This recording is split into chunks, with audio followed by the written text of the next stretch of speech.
appreciation and love for who I am. And at the end of the session, I already had my mind made up early on during my session with her that I was going to learn how to do this. I was going to learn astrology. And it just so happened that Maggie was getting ready to start her certification program. And I was lucky to study with her. I studied with her in her program for almost 2 years before I began offering my services as an astrologer. But that session completely changed my life. And in the same way, I love to give and to share that with other people as well. So one of the things that I learned most early on through my studies with astrology, because I was studying the natal charts of the people in my family, in particular my children, one of the things that I learned was each of them is a unique being. Up until that point, I didn't even realize it. I had been going on autopilot and assuming that they were all alike, assuming that they all had the same communication style, same connection style, and I was not really valuing them as the individuals that they were. And so when I was into my astrology training, I had this epiphany. And there was something that I remembered. So when my oldest son, Amir, was potty training, I remembered how we could get him to go and do number 1 in the potty, but not number 2. And that went on for weeks. Like no matter what I tried, to buy toys, tried to buy candy, tried everything under the sun to get him to go potty. And it just was not working. So in a moment of desperation, I remember sitting in my den one day and my husband's copy of Harrop's reference of internal medicine, my husband's a physician, his internal medicine reference book was sitting on the coffee table and I grabbed it and I began to look through it. And there was a section on skin disorders with pictures. And then I had a really clever idea. So I called Amir over and I said, Amir, take a look at these pictures. You see what happened to the skin? This can happen to your skin if we don't keep you clean, if we don't get you to go to the potty. This could happen. This is why you've really got to go to the potty. And I remember Amir standing there looking at the pictures. His eyes were like wide as saucers, and he just looked and he said, okay. And from that day forward, that kid never had another accident. Never had another accident at all. That was all that he needed. So then when it was time to potty train my other 3 children, I'm like, I've got this nailed. I've got this down pat. I know exactly what to do. I've got the perfect trick. But the joke was on me. The trick was on me because it did not work for any of the other 3. And for years, I wondered, why did it work for Amir, but it didn't work for the other 3 when it came to potty training? I even remember my daughter Amira, she's the second child, second born. When I tried the same thing with her and I opened up the reference book and I showed her the pictures and it's like it went right over her head. I was like, this is what could happen if we don't keep our skin clean. She was just like, okay. Like she was completely unfazed by it and she went about her day and, still had accidents.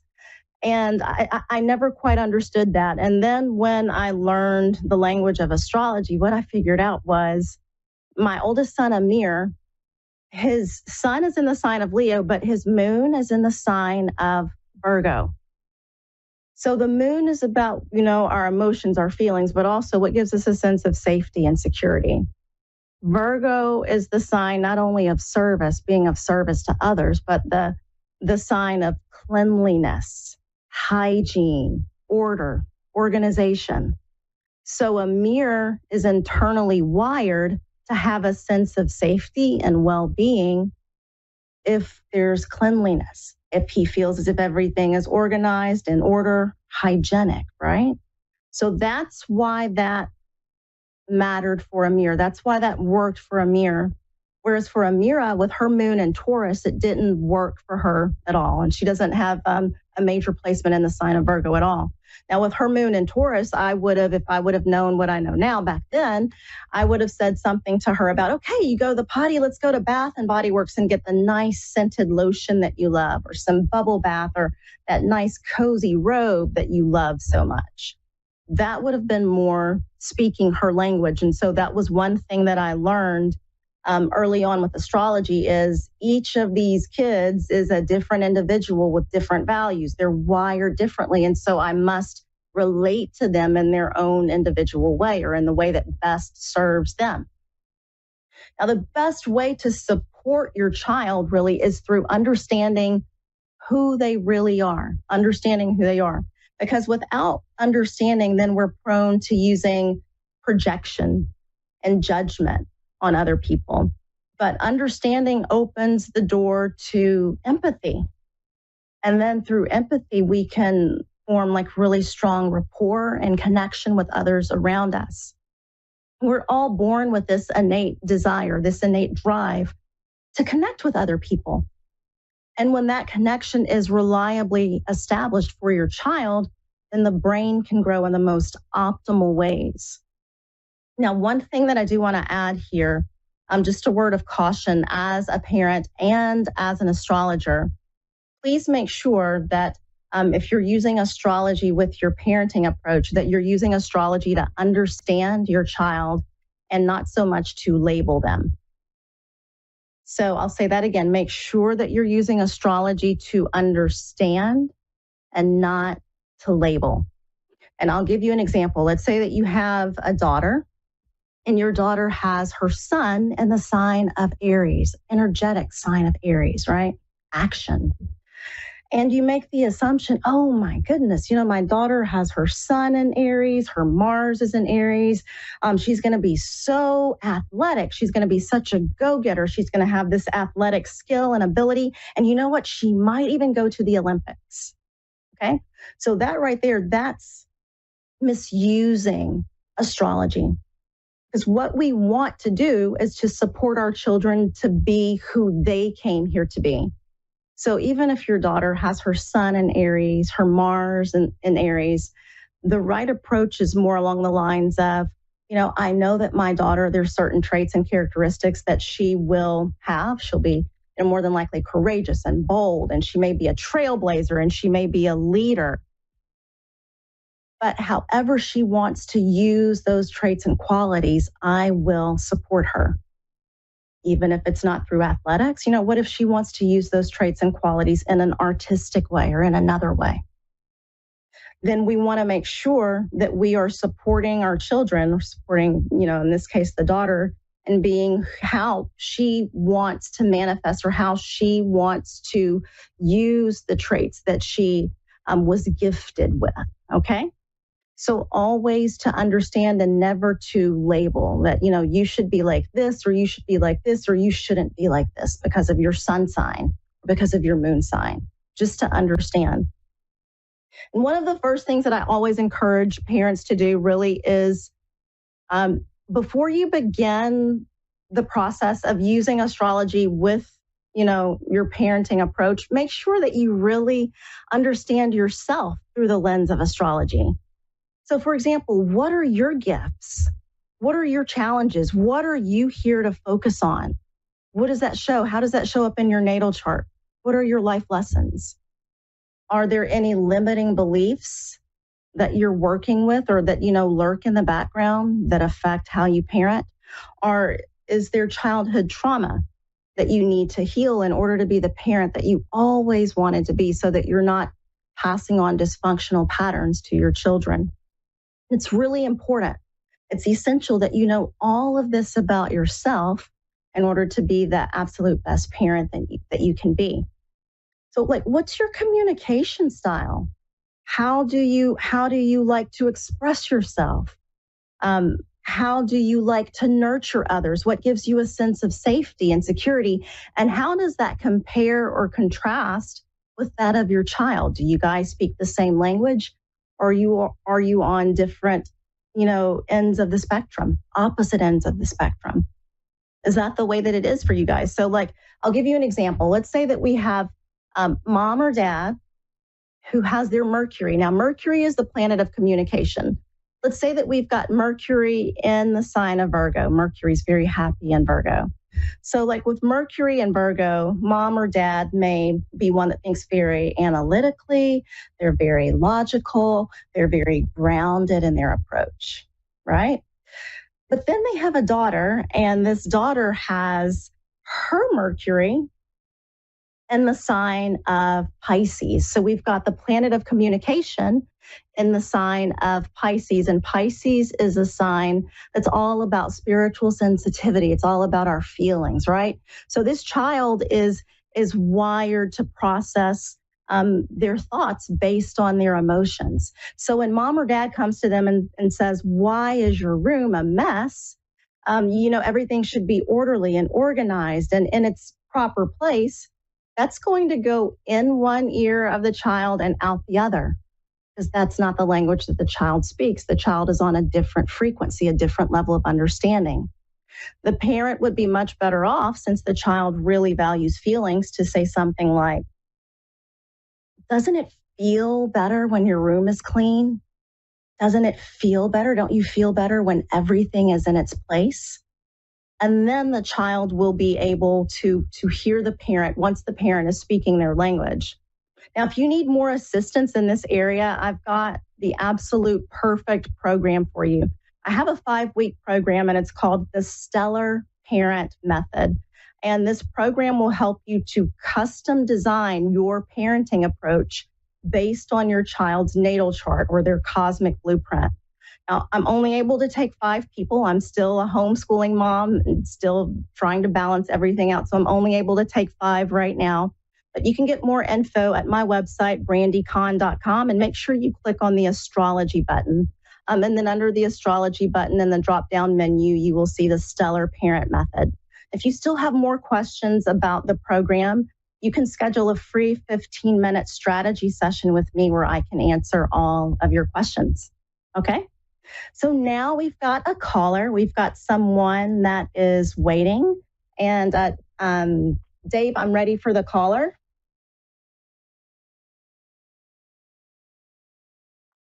Hello. Hi, how are you? Good. How are you? Good. I'm doing well. Nice to have you on. So I do have your daughter's birth information. You sent me her information for her natal chart. And what in particular was it that you wanted to know, or what did you have a question about? I guess I would like to know more about her communication style, because we are approaching her teenage years, and while we have a good relationship, it is sometimes difficult to kind of gauge where she's coming from, if you can't understand. I know you said you had a teenage daughter, so if you could kind of sometimes there's like a wall there when she doesn't want to talk about things, and I'm kind of having to pry things out of her. So any help there would be lovely. Oh, okay. Yeah. Okay. So we do have your daughter's rising sign as Aries. So she's going to interact with the world in a really energetic way. There'll be a lot of drive for her. She's a free spirit. She's very active, right? And that Aries is ruled by the Mars and Scorpio. So she's got a lot of determination when it comes to what she wants. Okay. One thing before we get to the communication, one thing that I did notice, her moon is in the sign of Gemini. So the moon is all about our feelings and emotions and how we want to be nurtured, what makes us feel safe. So with that moon in Gemini, something that's really important for your daughter that gives her a sense of safety is being able to talk about her feelings. Being able to talk about her feelings. And she will open up and talk about her feelings when she's feeling safe. Okay. So now, as far as her communication style, we do have Mercury, the planet of communication, in the sign of Virgo, which, it's interesting because that was in the example that I just used. So Mercury in Virgo tends to be very analytical, very rational, very reasonable, right? Very structured as far as how they like to express themselves or how they like to integrate information. The only thing is her Mercury is in a tense aspect with the planet Uranus. So with your daughter, it can almost be like, it just depends on what day of the week it is. Some days she might, want to really open up and share. And then there may be other days where it's like, well, I'm really not feeling like sharing so much right now. And that's okay. We just have to honor where she's at and allow her to open up whenever she feels like, okay, I'm ready to open up and I'm ready to share. I have one question about your daughter with that Mercury and Virgo. As she's been growing up, have you found that it's pretty easy for her to learn information? Does she have an easy time learning and retaining information? She does. She does extremely well in school. I'm a homeschooler as well, and we kind of set targets, and she always beats her targets. She's always done with school for the year like a month early. Like she's done like April 30th, regardless of how I structure it. And so I've noticed that I've had to keep stimulating her. Like, as far as her reading level, we like a lot of the same books, which some moms kind of frown upon because of the themes. But I sit down, we explain, talk her through it. But yes, right. She has always had an easy time learning. She'll be 14 at the end of this month. So, but yes, she's super smart.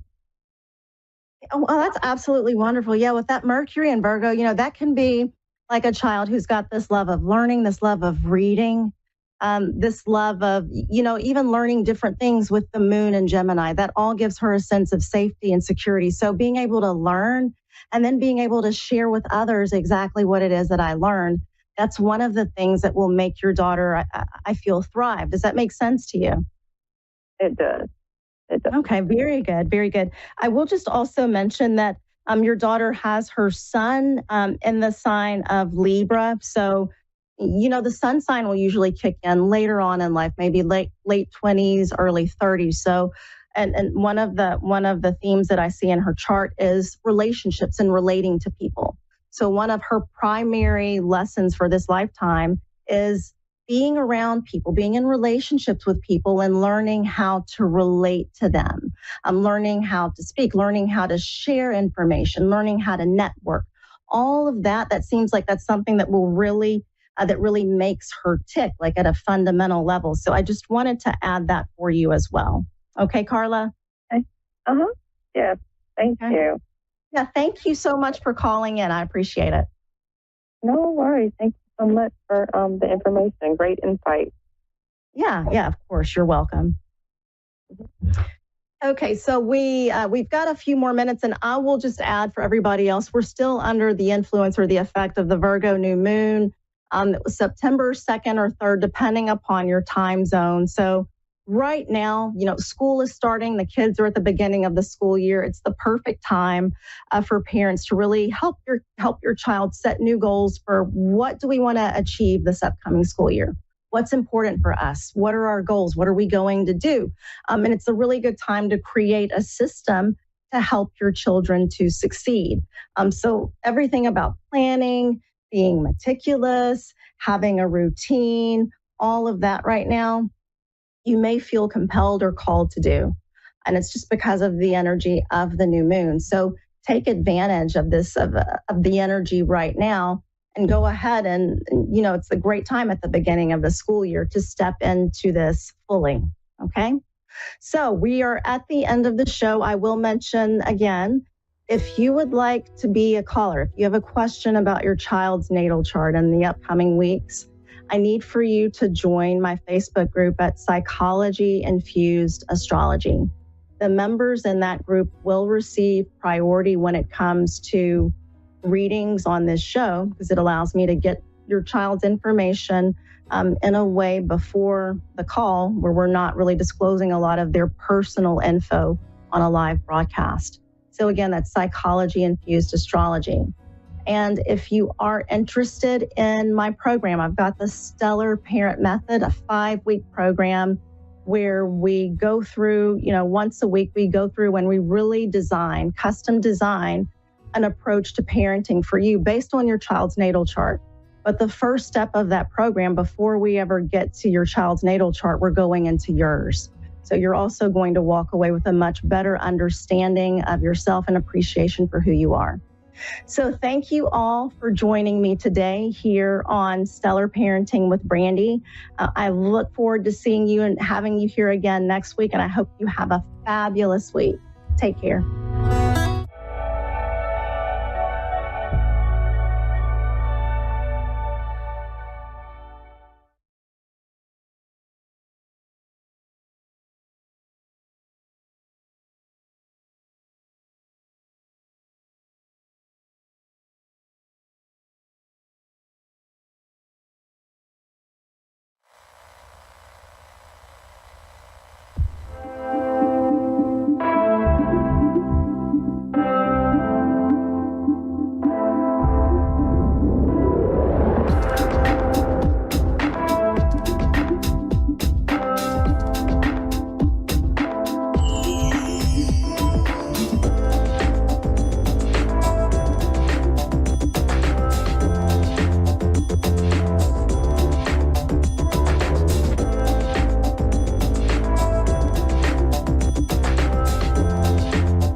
A1R Psychic Radio, Earth's #1 psychic radio network, and watching Moonstruck TV, enlightening television. Welcome. Time for Spiritual Connections with Psychic Medium Cindy. Psychic Medium Cindy. Live from Facebook.com/Psychic Cindy. Connect direct. In North America, dial 888-454-2751. In London, 20-3519-2158. In Sydney, dial 02-8488-3147. Or online, contact us through our Facebook page, Facebook.com/Psychic Radio. Or one of our websites, AskOneRadio.com or Moonstruck.tv. This is Spiritual Connection on A1R, the Ask One Radio Network. Hi, everybody. Welcome to the show. Hope everybody's had a good week. Happy Thursday. For those of you that are on Thursday in this side of the world. So what I was thinking today was this beautiful oracle deck that I thought I will just shuffle the cards and see if we can get a few cards just to kind of, collectively know what's the collective energy, what's kind of happening. And I usually these cards in a private reading, I always say to people, okay, these cards are going to be what is probably happening with you right now. If it doesn't resonate with you, then it's probably something that's going to happen in the future. So collectively, I don't think I've ever used these cards for the collective. So let's just see what they're going to have to say. One more shuffle. Spirit, one more shuffle.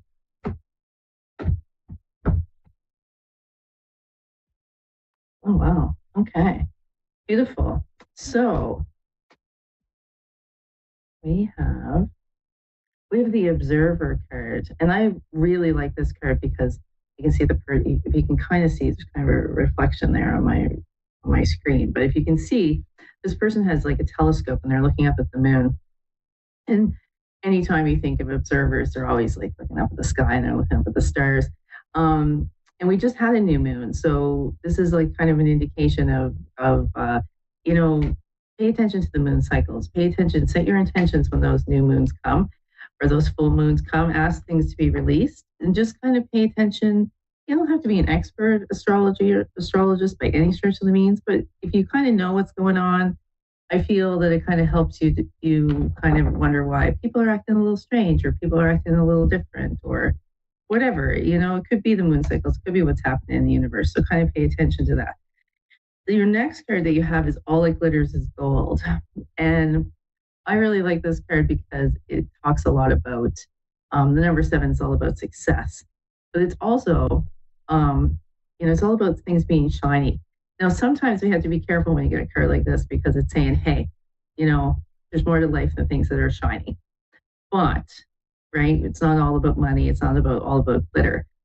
But at the same time, when I look at the second card, the last card that's come out, the Treasure Island card, I'm saying, hey, it's just a treasure coming in. You can see the gold right there, and then you have the gold here. So I would say that something is coming in for the collective as a whole when it comes to you put your new intentions in for this new moon, and you got some glitter coming. Now, abundance in the universe comes in many ways. It's not always money. It's certainly not always gold.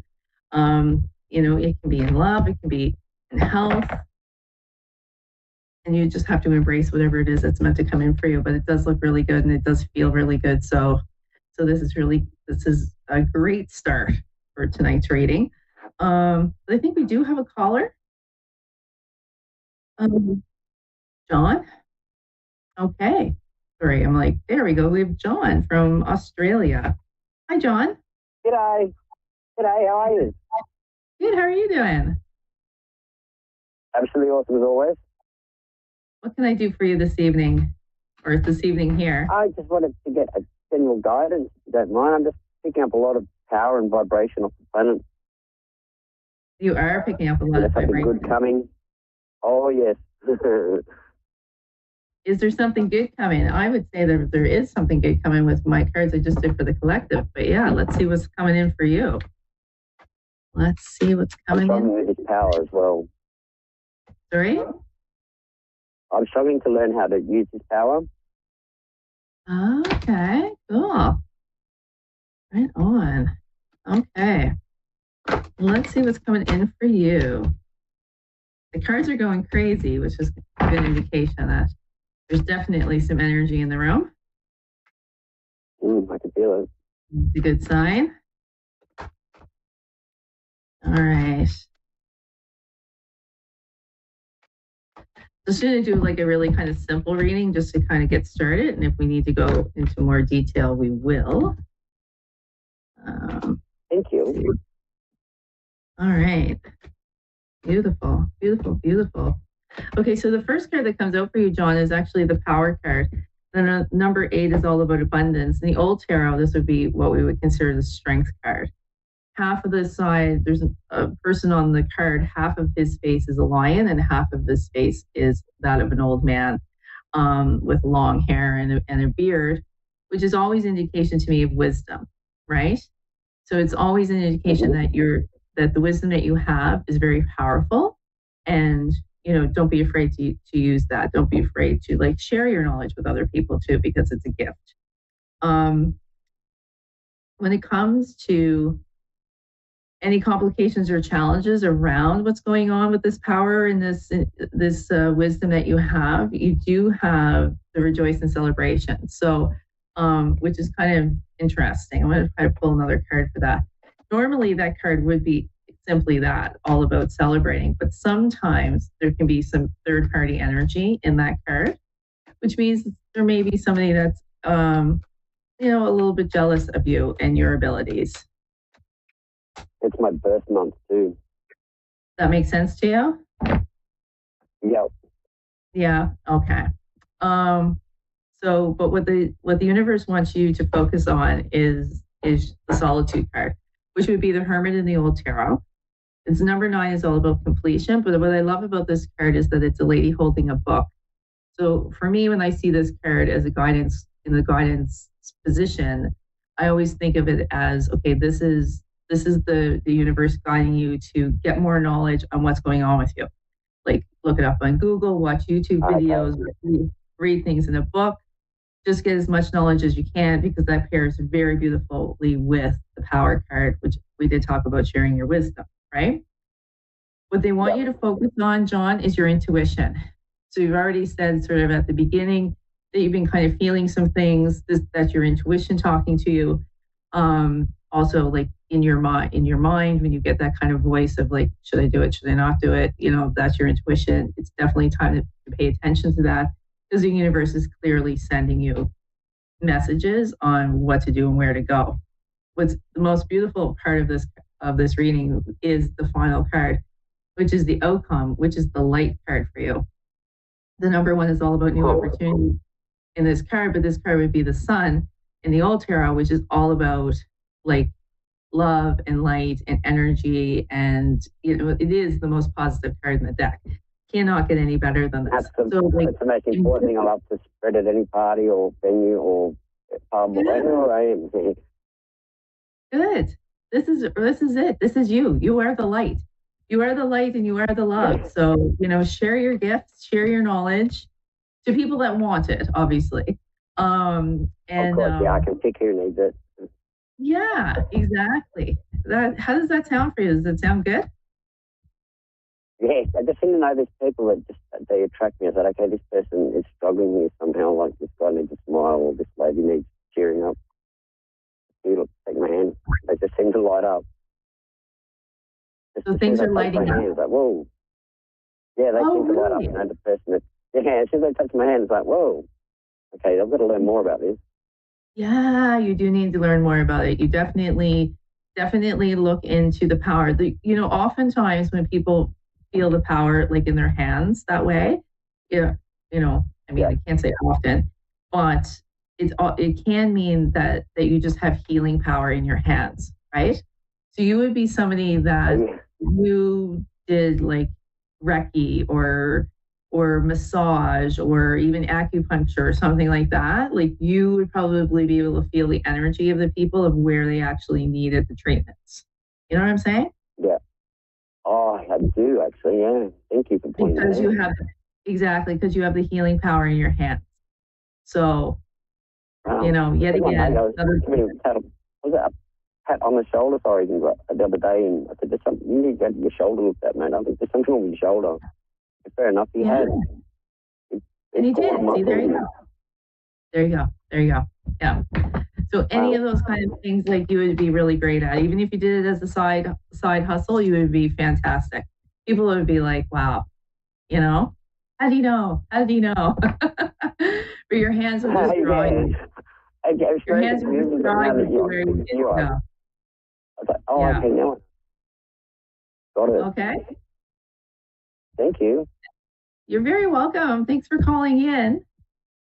On the side, if you could ever find anyone who could teach me or guide me a bit more on like how to do this more, we're just walking, go bang like the way I normally do it. But please feel free. Do I know of people? Someone can. Yeah, so just give me lessons or something like.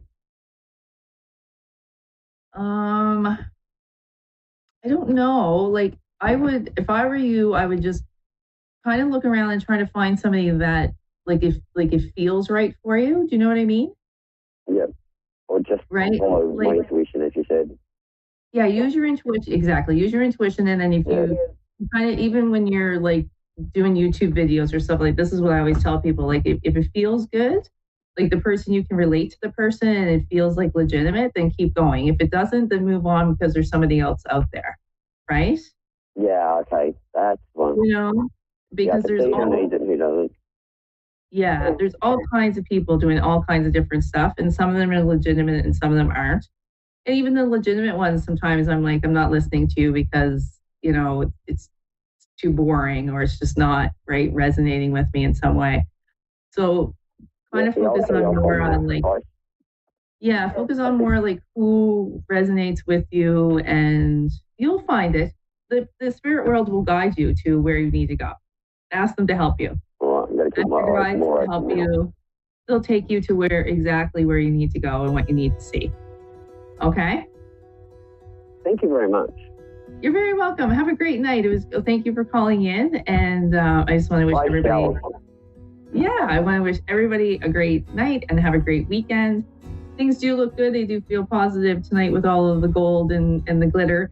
So appreciate that abundance no matter how it looks. And I will be back next week. If you want a private reading with me, just hop on to my Facebook page or send me a message and we can do a private reading. Okay, thank you very much. Have a great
A1R Psychic Radio, Earth's #1 psychic radio network.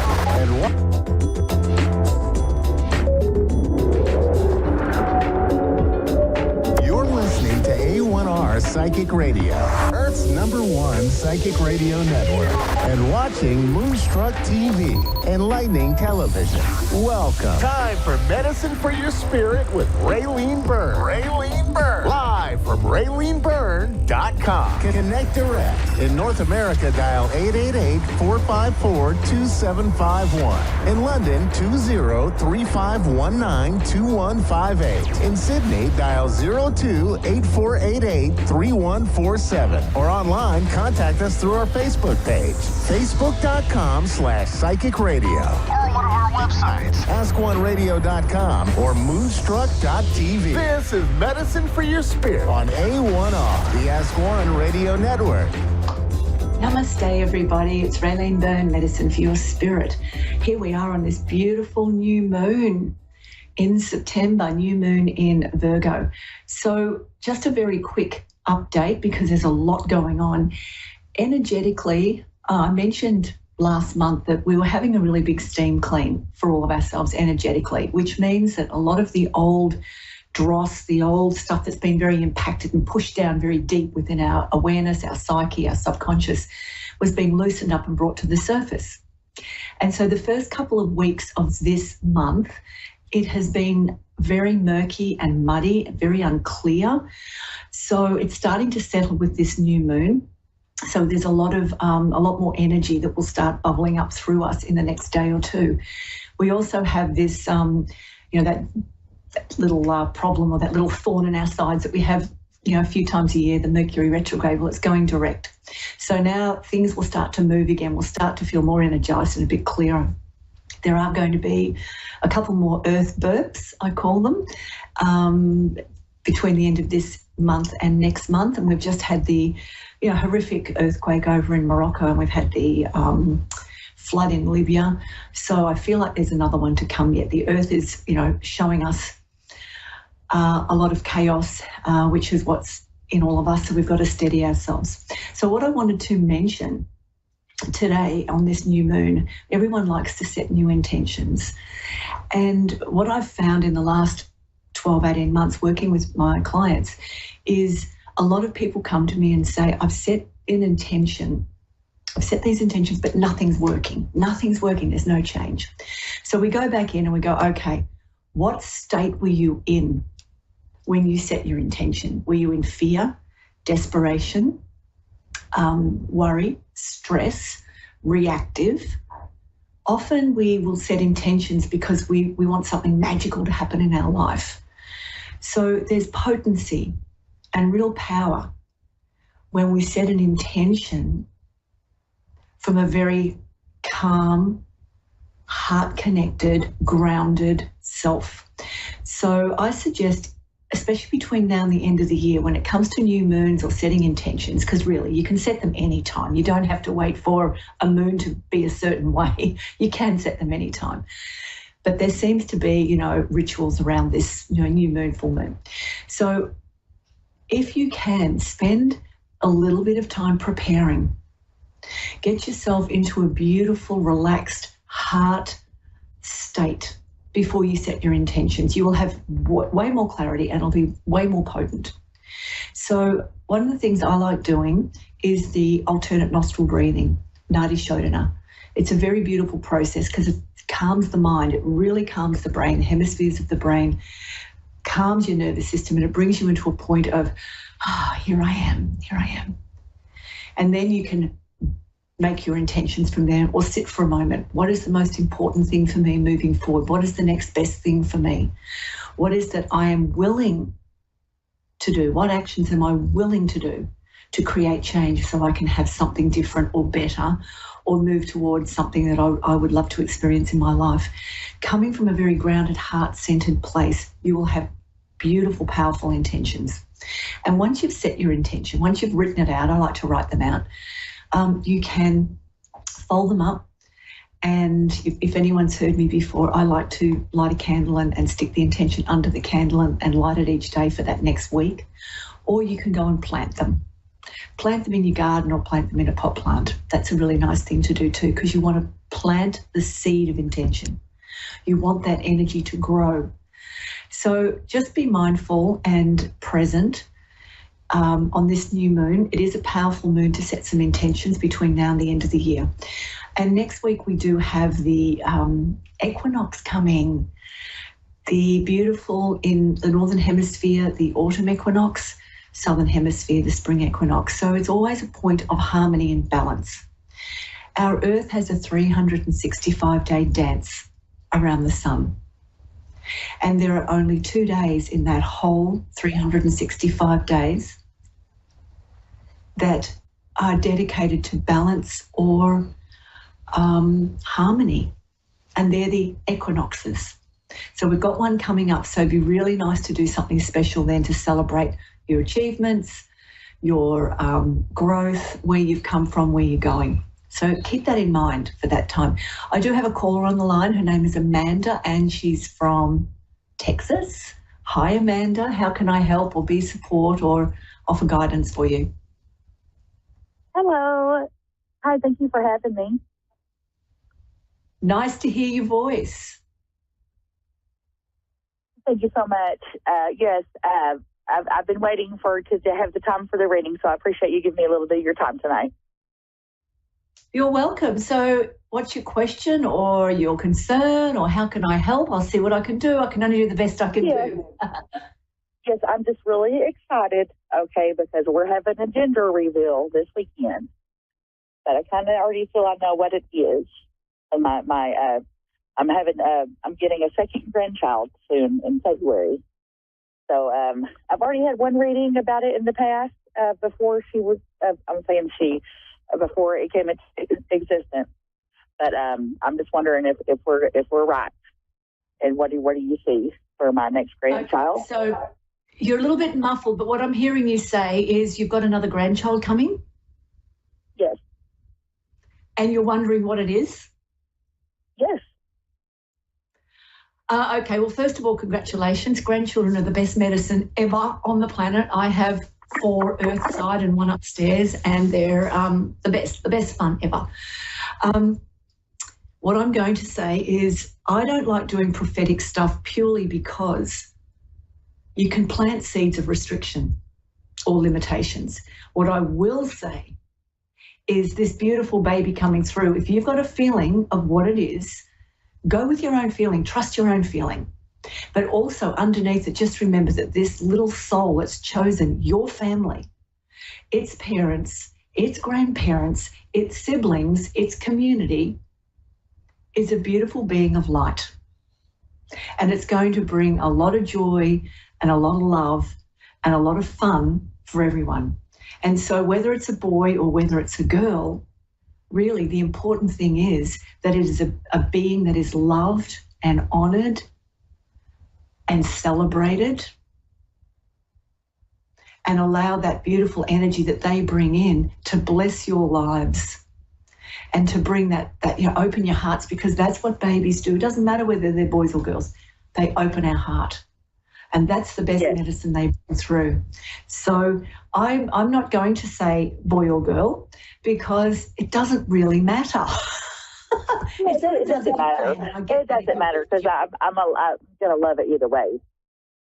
Yeah. It's just, I know people like to plan ahead, but you know what? In these days, especially with all the cuckoo going on in the world, let's just stay with nice pastel neutral colours, lemons and pale greens and white. Yes. If you're looking at planning. No, I think congratulations anyway. It's always such a beautiful event when children come through, babies come through. So, yes, I don't know I know it's a question, I get that, but I just feel it's irrelevant what gender they come in as. It's the light body that they are. And I will say there's lots of very, very powerful, beautiful souls. Did you possibly receive a name? Or any what the baby's name may be? No, look, I don't like doing that. I'll be really clear with you, Amanda. I don't like doing that type of stuff. The reason being is, as I said, it plants seeds of limitations. And what I believe, because this is what happened to me and it's happened to a few people, when you're getting closer to giving birth, when the mother's getting closer, often the name comes. That child or that soul will let you know. Because some of the work I do with people is our name frequency, the name that our soul hears in that very first moment when we're born, whether we change it down the track or not, that first moment when our soul hears its human name, its human resonance, it activates these frequencies that govern you for the rest of your life. And it's very important. That's why people's names are so important to the name that you have chosen as a soul at birth is very important. It's part of the lessons that your soul has to go through in this life. So what I will do for you, Amanda, as a special offering, as a gift and a blessing for this baby is send me your email address. And when the baby's born, or you know what the name is, I will then send you what the frequencies are. So what the special gifts and skills and talents are of this child that's coming through their first name, through their Christian name, because there's a shadow energy, a life purpose energy, and a higher purpose energy. And I would very lovingly love to do that for this new baby. Are you there? Yes, I am. So please do that when you know the name. Let me know, and I can send you that information. It's very powerful because then you know how to work with this new soul. Thank you so much. You're very welcome. Enjoy. Yes, ma'am. Y'all too. Have a good night. Okay. Bye bye. Isn't it great when you hear new babies and new souls coming onto the planet? Oh, it's so beautiful. So as I was saying to that lovely caller, Amanda, our name at birth is really important. You know, we have these different frequencies that activate.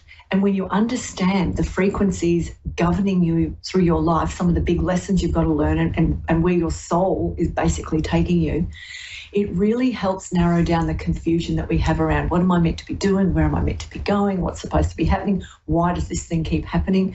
We start to see where the patterns are. And then there's beautiful ways of navigating through that. It takes a lot of the confusion out. It is something that I do offer. If anyone is interested, drop me a line or send me an email. I'm happy to throw it your way so you can have a look at it. And if you want to know more, you can contact me where I'm at on my website, raylanebyrne.com. So finishing off today, I always love to remind people that the greatest medicine available to us is ourself. The medicine, we are our own medicine. Wherever we are in the world, there is medicine in our environment waiting for us. Sunshine, air, trees, plants, colours. We need to start seeing the medicine around us. You are the medicine for your spirit. This is Raylene Byrne signing off. Enjoy this new moon, and I look forward to seeing you again soon. Bye for now.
To A1R Psychic Radio, Earth's #1 psychic radio network, and watching Moonstruck TV, Enlightening Television.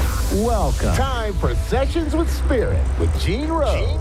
Live from Facebook.com/Tarot Readings by Gene Rose. Connect direct. In North America, dial 888-454-2751. In London, 20-3519-2158. In Sydney, dial 02-8488-3147. Or online, contact us through our Facebook page, Facebook.com/Psychic Radio. Or one of our websites, AskOneRadio.com or Moonstruck.tv. This is Sessions with Spirit on A1R, the Ask One Radio Network.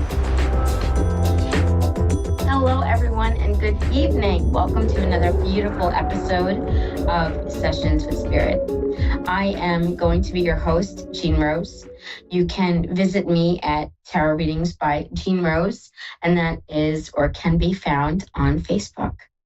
So I hope everyone is doing wonderful tonight. We are in the midst of a set of 4, I believe, supermoons. Huh. My gosh. Oh, I cannot. But it's going to be okay. We're all going to hold on for the ride, and we're going to somehow figure this thing out. You know, I know it can be crazy. I know there's a lot of raw energy in the air, and that definitely can make things difficult. However, you want to hold on tight and just trust in spirit. You know, whatever we think of, we manifest. I say that quite often, whether it be in my readings, my lives, or the show. Whatever we think, we say, and whatever we say, we manifest. And that's something that this week, especially, I would like us to all focus on. You know, with the full moon coming up, I believe it is on the 17th for this month. There definitely are some things that I would like everyone to keep in mind. The first of which would be making a list of things that you would like to release. I know we just had the new moon, so that gives you ample time to make your list and prepare. And just think and write things that you want to not only release, let go of, walk away from, and just have a more positive space and vibe in your life. I think that overall is key. It definitely is. So tonight we're going to be taking 2 live callers. As always, I have no idea what they would like read on. So it is as much of a surprise to me as it is you. And then perhaps we'll be pulling some cards for everyone, so we know what to expect coming up. I think that would be a lot of fun. So my loves, tonight I went out to dinner with my beautiful wife. Yes, we did. We had a lovely time. It was really a nice evening. It was. We then went for ice cream. It was so gorgeous out. My gosh, the weather is just getting so nice. I really do appreciate it. I love fall, you know? And I'm so excited for Christmas. I promise you, I'm not trying to rush it, but I may or may have not have had ornaments being delivered to the house until like March. Yeah. They were on sale and they're soupy. So can you blame me? Really? Like, can you? No. So, baby, I promise I'll try to do better. I'll say that. But you know me, it's Snoopy. So, yeah, I already did get a Snoopy blanket for Halloween, as if I need another blanket. But here we are. I got another one to add to the collection. I swear, the day they stop making Snoopy stuff, I will be beside myself. I really will. So, guys, if you like my style of reading, you can follow me at Tarot Readings by Jean Rose. I also am on TikTok. You can find me under Mrs._Stiggy, Stiggi. Also, that Facebook page again is Tarot Readings by Jean Rose. So I hope everyone's doing well tonight. Let's pull a couple cards for everyone so we know exactly what energy we are dealing with and how to, I want to say, like, go about things. You know, that's really imperative. I'm telling you, things have just been crazy lately. Oh my gosh.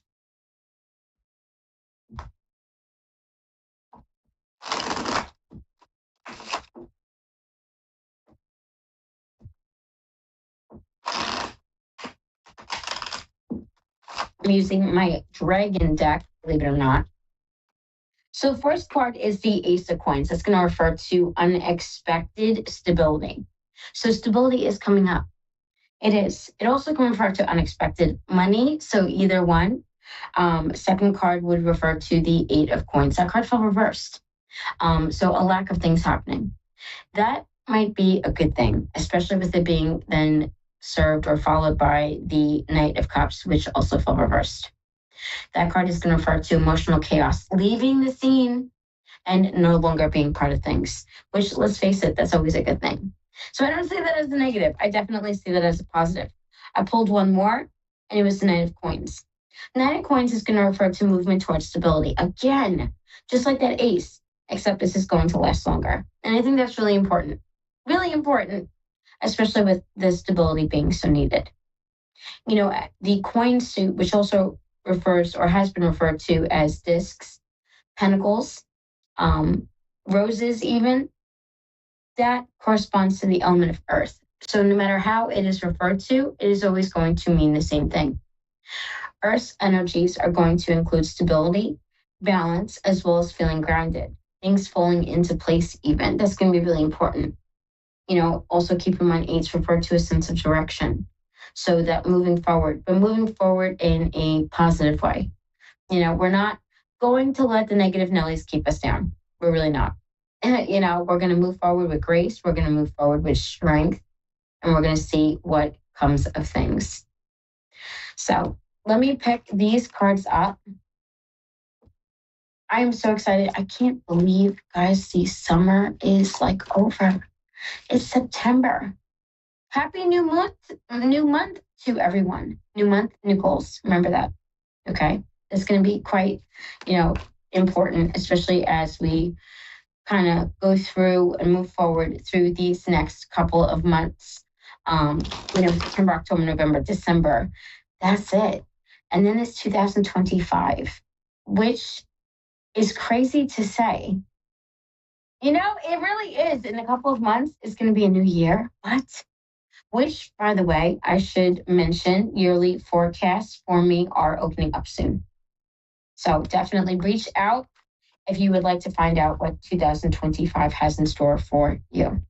My yearly forecast readings include a plethora of cards, and I'm talking a minimum of close to 40.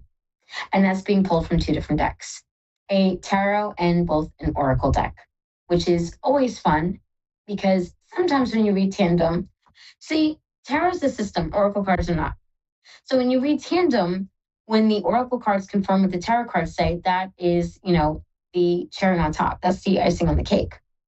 Because then you're getting that message not just once, but also twice.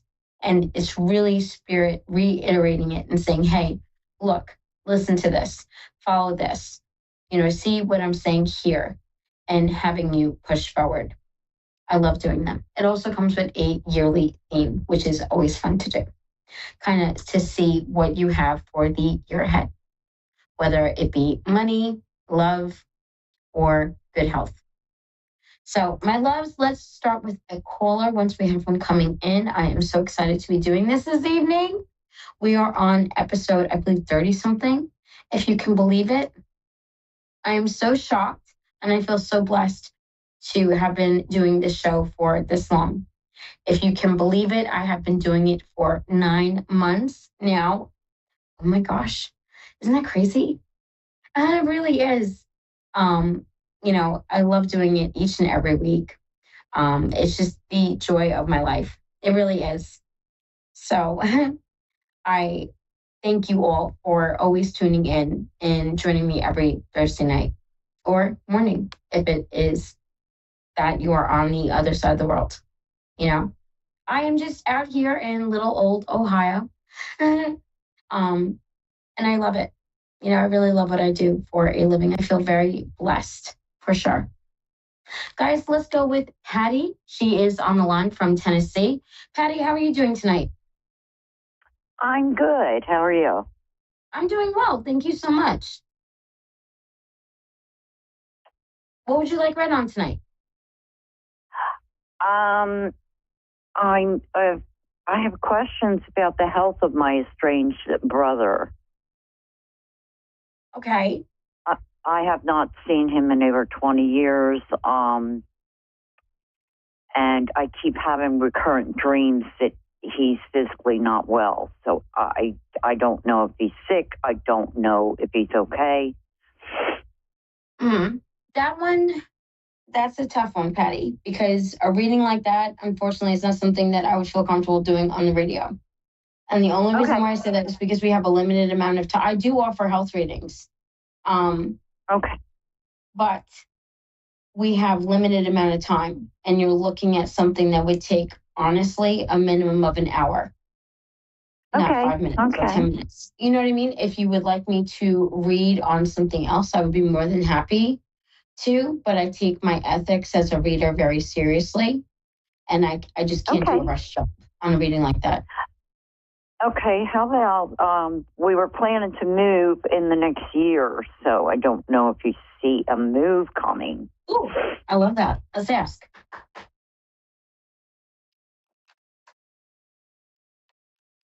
I'm sorry? No, let's ask the cards. That's fair. Okay. I have a hearing problem, so don't mind me. You're fine. You are absolutely fine.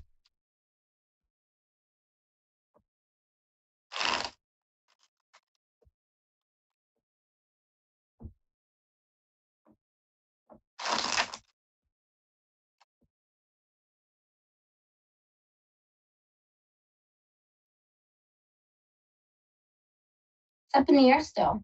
You did get 2 yeses, but it's unconfirmed. So I think where there's a will, there's a way. And if you honestly want to move and it's in the cards, no pun intended, that it'll happen. But I think that you're not fully behind it yet. You still are kind of questioning it. And that's something, that doubt is what's sort of holding you back. Okay. Be careful not to make any knee-jerk reactions. You did get the Knight of Swords, and that's going to refer to those knee-jerk reactions, giving a quick answer or making a quick decision. Think things through, think things out before you make any moves. Okay. Yeah. Great. No problem, love. I am so sorry that I couldn't answer the question about your brother. But like I said, I want to give you the best experience and best reading possible. And I can't do that in a couple of cards. But I'm glad I was able to answer your question about the move. Oh, love, thank you. How do you have a wonderful night? Thank you so much. You too. You too. Alrighty. Thank you. Okay. Bye-bye.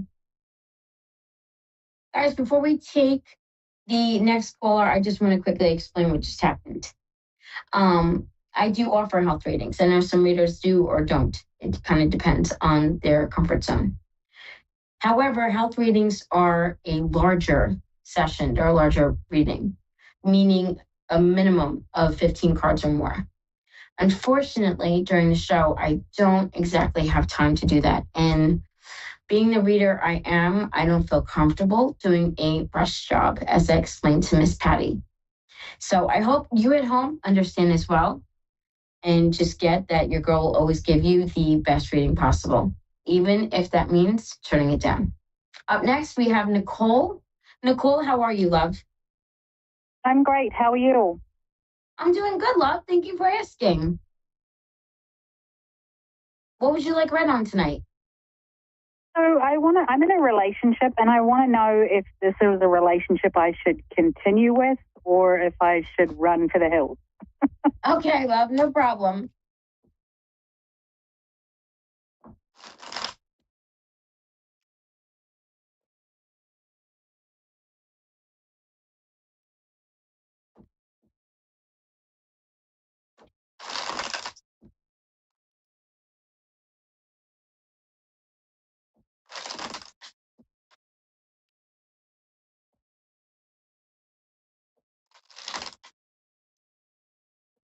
Oh, that was a beautiful shuffle. That's good. Yes. Love, I would stay. Okay, that's good. I would You're definitely just reinforcing stay. what I'm thinking, Yeah. but Have positive, give it time. Let it pan out, let it kind of unfold in an organic way. Your first card was the Ace of Coins. Stability is on its way. Just don't let your past play a part in the present or the future. I think that's what's kind of tripping you up and giving you a hard time. You already know what this is about. You know that he is a good person. I wouldn't second guess it. I wouldn't. Okay, awesome. That's exactly what I wanted to hear. Oh, love, you're fine. The second card is the Three of Wands. That's going to tell you to have positive expectations. So don't go into it having a negative expectation or having no expectations at all. Remember, even when we expect nothing, that's bringing negative on. And then, of course, the Lover's card, which is going to refer to a connection with that future potential. That I thought was really key to see, especially since we are asking in the context of love. The next card was the Nine of Swords, but it fell reversed. So a lack of anxiety, a lack of doubt, a lack of angst, all of those energies not coming into play. And then you have the Wheel of Fortune, matters impacted by time. Let things unfold. You know, if it's meant to be, it's going to be. As we say in the destino, destiny. It's fate. You know, so enjoy it. Build your love story. Build that solid foundation. Don't second guess it. Go with it. Stay present. Okay. No, I appreciate that. Thank you very much. Oh, you're so welcome, love. Just do not, Nicole, do not compare it to past experiences. I can't express that enough. No, and that's the hardest thing is that I do. So I've just got to let that go and move on. Yep. And that's okay. But you got to remember that in regards to your past, you have survived 100% of your worst days. All of them. You survived. Oh, that's awesome. You know what I mean? So it's only up from here. Yeah, it is only up from here. So I definitely would not second guess things. I wouldn't negate things. I wouldn't doubt it. I really wouldn't. I would just sit back, relax, and enjoy the ride. Okay. All right, my love? Do then. Yes, thank you. Glad. Appreciate it. Oh, you're so welcome. You have a wonderful night. You too. Thank you. No Bye-bye. problem. Bye-bye. Oh my gosh, they're wonderful. Guys, I think we might pull from another deck. We're going to use the Sovereign deck. Now, I know, and we have a couple of minutes left. Yes. So we're going to pull from this deck. I know I'm probably driving my producer crazy because I keep moving, but that's okay. I'm sorry. Like I said, we're going to pull from this deck. And oh my God, Black Cat. Baby, Black Cat. Oh, Allie is probably like cracking up. So there's a curious journey into the depths of the unknown, hidden so deep that only the brave will gracefully return with light in their eyes and shadow leading home. And this is what the card looks like. It's beautiful. I love these seasons of the Wish decks. There's just something about them. They are so beautiful and just so tasteful with their art and their messages. To break this one down, in the unknowns, there's a certain curiosity, but don't think of it as the curiosity that killed the cat. Instead, embrace that curiosity because it is behind it that waits or awaits possibilities, new beginnings, opportunities, all of that. And you really want to embrace those wholeheartedly. Don't second guess things in life, especially when they get thrown your way, because the more they are hidden, the deeper they are, the deeper we have to dig. The bigger and more beautiful the blessing is. The bigger, the sweeter the reward. And we just have to remind ourselves of that. That's going to be super important for a bunch of different reasons. I pulled another card and it was Cauldron. Be wishing, yes it be, blink and you shall see a bubbling desire left in the brewing rain. Throw your desires out there. I always explain, especially in my manifesting workshop, to be as specific as possible, especially when trying to manifest something. Don't sit there and second guess yourself because all you're going to do is bring on more doubt, more fear, more worry, more angst, and more of the unknowns. Instead, sit in that steady faith and, don't question it, even if it is at the 11th hour. I can't stress that enough. A lot of people are like, oh, JJ, how are you so positive? It's not a matter of me being positive. I just realized there's power in my words. Now, am I always perfect? No. Sometimes I can be a petty Patty. I can. Do I like going into that space? No. But I do my best to avoid it. And that's what we need to do. Sometimes it's best and it's not acknowledging the drama, but it is just stopping it, or standing up to it. Does that make sense? I hope it does. Yeah. Guys, if you like my style of reading, I'm not wrapping up yet. I do want to talk to you guys about some things that we have going on, especially with the Stiggies over there on TikTok. We have merch coming out this month, which I'm so excited. So shout out to Kitty Bell's Creations. A big, huge thank you to her for making our merch. I'm so excited about it. I cannot wait. We are starting with t-shirts, stickers, and vinyl decals. We also will be getting Pura Vida bracelets. So Team Pink, Team Blue, which one are you? Yes, I can't wait. Pink, of course, signifies me, and then blue was Allie's colorway.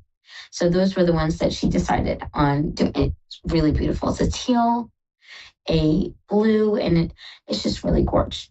And the ties are different colors. I think you guys are really going to enjoy them. And then come a month or two, we will be having tumblers, hoodies, as well as coffee mugs. So yes, things are definitely changing and coming about. I am so excited to be on this journey with all of you. I am so grateful that you each join me every week for Sessions with Spirit. Those of you that join me on the daily for my lives over on TikTok, thank you. A shout out to all my Stiggies and to my lovelies as well. I am so excited and happy to be doing this with all of you every week, day in, day out. It has been such a blast and such a blessing. You know, to be able to give these messages and give these readings has really been the joy and highlight of my life. And I cannot believe that I have been able to take part of this. So thank you all for that. Guys, don't forget, you can also find me on Facebook. Yes, I am available for private sessions. You can find me at Tarot Readings by Jean Rose, or the TikTok. You can find me at Mrs._Stiggy, Stiggi. Definitely check me out over there. I offer subscribers guaranteed readings, discounts on merch, as well as first dibs on specials. So there's a lot of reasons to follow me over there. If you're on Instagram, though, you can find me at Tarot by Jean Rose. So I'm definitely all over the place, including that Facebook, yes. I know some people are looking at it like it's obsolete, but in my eyes, it's not. I love Facebook. I do. I love the book of face, as I call it on TikTok. It just is where it's at for me. And this will always be home. It will. This is where I started, and it's where I'll always come back because I have my OGs. And a shout out to them, because if it wasn't for them, I wouldn't be where I am today. So yes, to my Lori, there's just so many. So many to name. I get emotional when I think about it. So I'm trying not to kind of go there this evening. But tonight has definitely been a night of gratitude. You know? And furthermore, before I say anything else, I would like to dedicate tonight's episode to my dear friend Tanya. Queen, you have so much fight left in you, and you have no idea. So this one was for you, baby. Thank you for being such an example of strength and grace. You have no idea. And the example that you leave, it's breathtaking. It is. You're a shining example of what true bravery is. So I just want to throw that out there.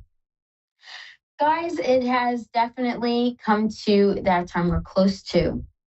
Remember, tomorrow is coffee time with Stiggy. Yes, so I hope to see you over on TikTok in the early hours of the Friday. I look forward to next week. If you would like to request a reading, you can contact me at Tarot Readings by Jean Rose. My email is tarotbyjeanrose@gmail.com, or if you want to email your request as well. Or if you like, if you would like information on booking a private session. Remember, those yearly forecasts are going to open soon.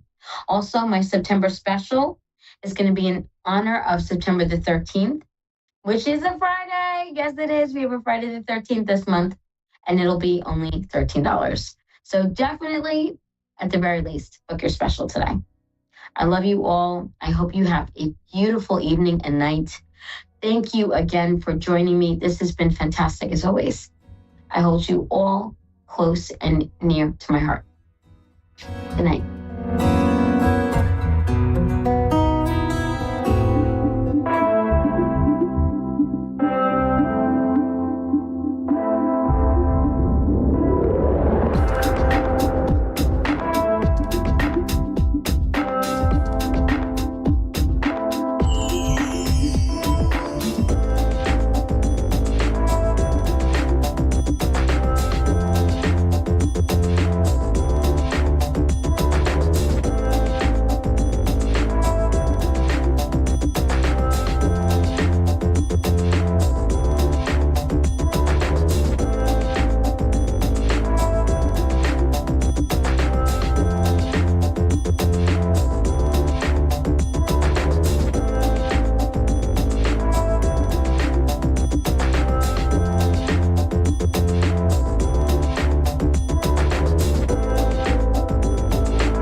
Psychic Radio, Earth's #1 psychic radio network, and watching Moonstruck TV, enlightening television.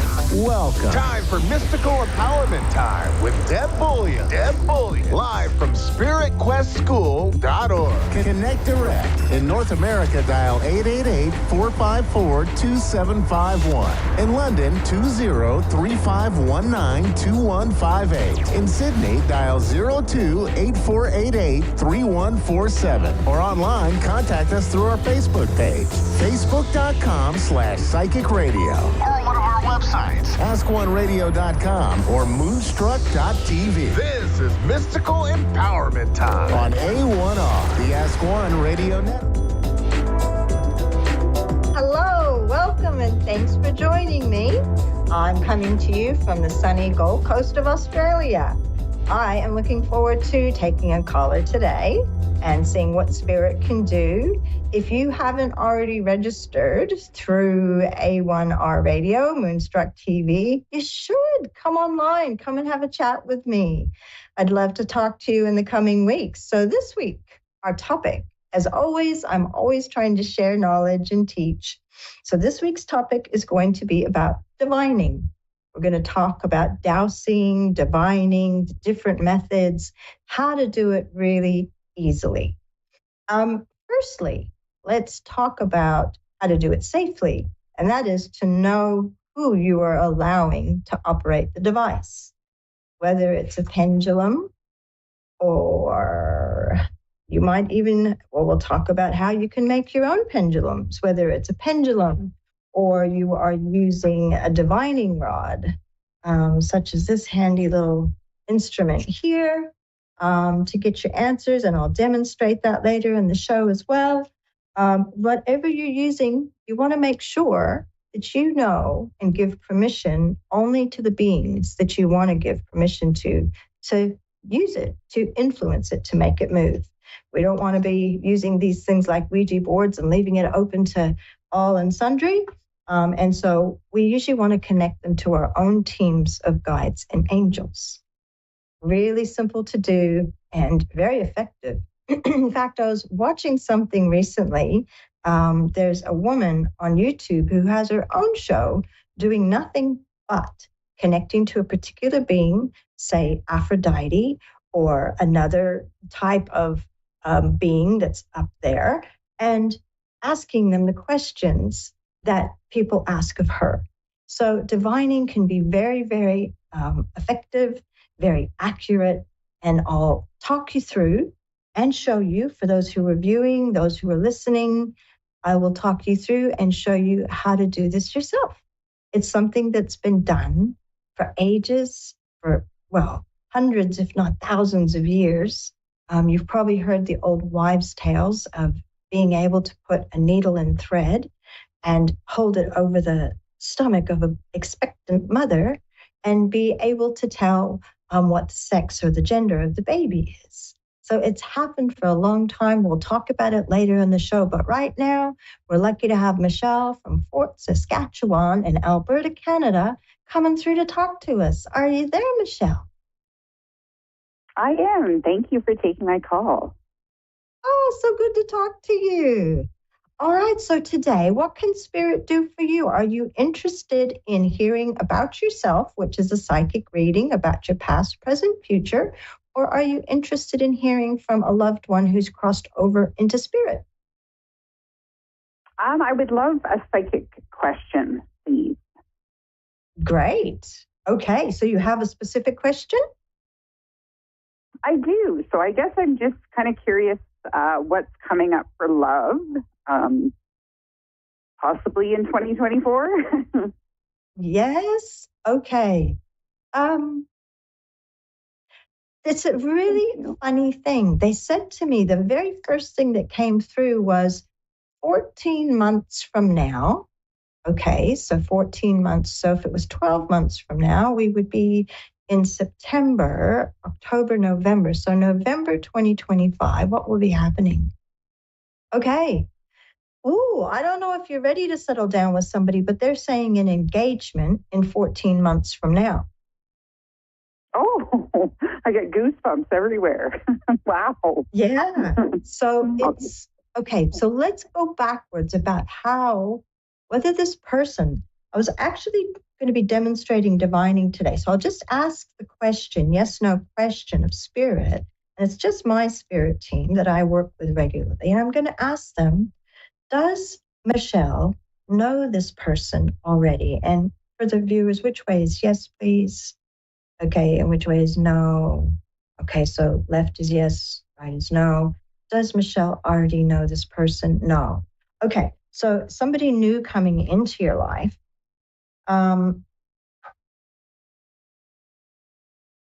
They're telling me that your past relationship had some tragedy involved. Is that true? It was interesting. It could have been like a Dateline NBC episode. Okay, because they say that it was borderline tragedy, and that it's taken some time to recover from that for you, because I feel like it really rocked you. It really shook you. Yeah, it's been over 10 years. Oh, wow. Okay. All right. And they said, and it's a funny thing when they call it the recovery position, they said you were in the recovery position of protecting yourself for quite some time. And in the last 3 years, you've been flirting with the idea of being open to love again. And they're saying you've had some, what they're calling near misses, meaning you must have had some dates or, spent time with getting to know a few people, but it didn't quite come together. Does that make sense to you? Yes. Okay. So I'm just going to ask them how this comes about. They just wanted to go backwards to make sure that we were connected to you properly before they start taking me into today and tomorrow. All right. So how is Michelle going to meet this person, Spirit? How will Michelle? Wow. I almost feel like I want to say the brother of a friend. It's somebody that you're going to meet very, very naturally, very casually. And they're immediately letting me know that this person has a very good sense of humor. They're not a fool. They just like to have fun. They just enjoy approaching life with a bit of fun. And so the way that they showed themselves was like being coming up behind somebody very closely and saying, like, whispering in their ear from behind, just to, give them not a great fright, but just to be a little bit funny. And they're saying this person is warm, absolutely very, very warm. They're showing dark hair, but not super dark. I'm talking like a medium to light brown. Okay. And I want to say stocky, but not big. So broad shoulders, solid build, but not big build. And honestly, they say gives the best hugs. And oh, cool. The meeting, okay. It's a little bit fancy because they show me you wearing a dress, a short dress, not a long dress. But, like when I say short, I don't mean mini, like below the knee, beautiful flowing dress. But it's like it's for somebody's christening, or it's like a family get together, but it's not your family, it's somebody else's. And they're saying it's coming up within 3 months. Ooh. So there will be some kind of affair that, people dress up a little bit for. It's not like over the top. And it's literally going to be like the brother of a friend or a brother of a friend of a friend. Very cool. I'm trying to see if there's more that they can tell me about, because the personality is beautiful, warm, genuine. Let's see, what can you tell me, Spirit, about their history and where they've been in life? I feel like they're in a pretty similar circumstance. I feel as though they married young, 22, 21, 22, and it was all over by about 29. And it was kind of that once burned, twice shy, that they've had a couple of, I guess you'd say serious relationships, but they really are cautious. They like people. They don't have any shortage of friends. So there's not any like desperation about them, if you know what I mean. They love people. So it's not like they needed to like marry and settle down straight away. So they've enjoyed people. They've enjoyed dating, but they just haven't met the right one. They certainly have a good time. What about professionally? How have they done professionally? All right. So they're saying it's as though they're, I want to say it's like a family business, but it feels like heating, air conditioning, something of that nature where it's not just on the tools. It's not just somebody who's just a tradesman. There's the running of the operation. And so I feel like they've done fairly well for themselves, but they're not pretentious and they're not just all about money and things. I feel like they're very much about people. Okay. All you need to do is be yourself. And I feel like this person's going to make you laugh. They are going to be, you know how somebody can be a little bit forward, but they're doing it out of fun and enjoyment. And I don't feel like they're going to come on strong and ask you out straight away. I feel like they're going to mention to their sister or brother or whoever it is. It might be this friend's brother-in-law's brother, but they're going to mention that they thought that you were absolutely gorgeous and had a lovely personality. And so it's like another dinner or another barbecue or another something's going to be engineered. And at that point, they'll get their courage to ask you out. So when you get this invitation, you may think twice about whether you want to go to this, whether it's a christening or it's what could it possibly be? It's some sort of a family party. And they say, please don't think twice, just go. Just take the invitations that come over the coming months. They're saying there's not a lot. I do feel like it's this one invitation that's going to be important, even if you think, I didn't think I would have thought this would have been a smaller occasion. Just go. Yeah. Okay. And then they said engagement within 14 months. Oh my gosh. Wow. I'll take it. Thank you so much. That was awesome. I feel like have you raised a family already? No, but I'm almost 50, so I'm kind of... Because I was going to say, it feels like babies are behind you, is what they were saying. It was like, you're not looking at starting a family, and that's perfect for both of you, because this person doesn't have any ideas about doing that. Now, I think you might have a slight age difference, but it's going to be within like the 4 or 5 year mark, because I think they're a little bit younger than you.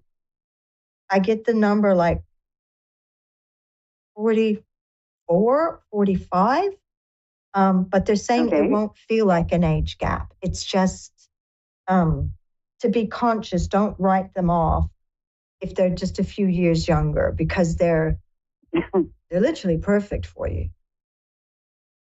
Wow, you just made my night. Thank you so much. You're so welcome. And please let me know how it plays out. I'd love it if you got back in touch or commented on one of our posts and let us know if they've shown up. Because, they're saying you need more fun in your life, that you're a really genuine, caring person.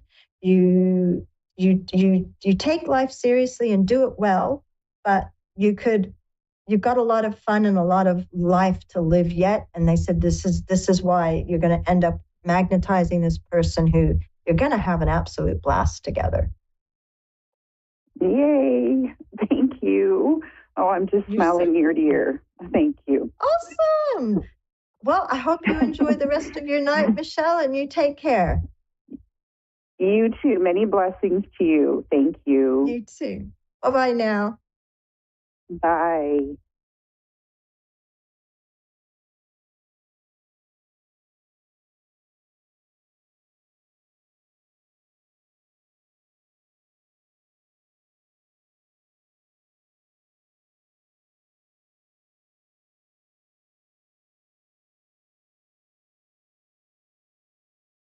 Forgive me, I had a little technical glitch there. I made a little mistake. Guess that's going to happen once in a while. Okay, so that was Michelle. And we are going to talk more about divining. And I'm very conscious that some of you are listening to this on radio, so I'm going to have to describe it fairly well.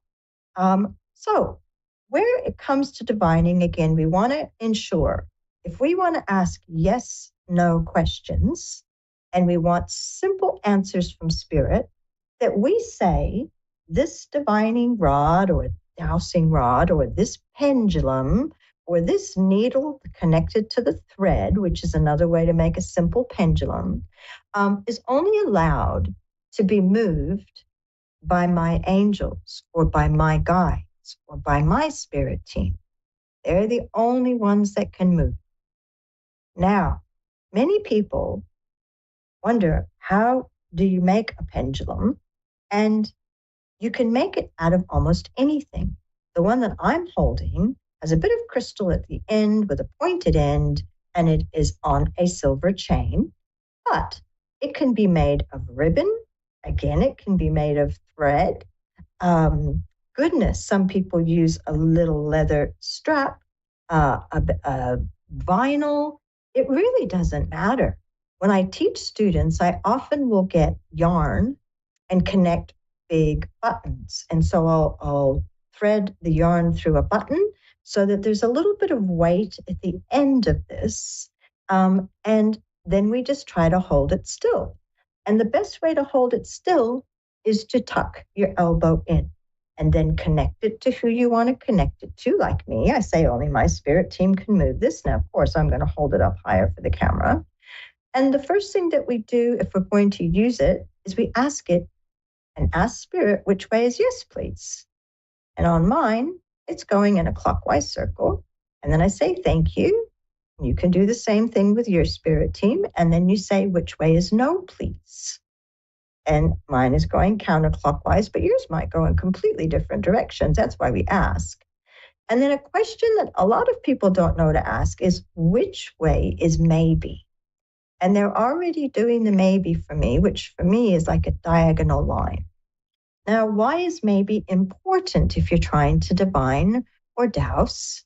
Maybe is important because perhaps you're not asking the right question, or here's one that used to trip me up in my younger days. I would ask a compound question.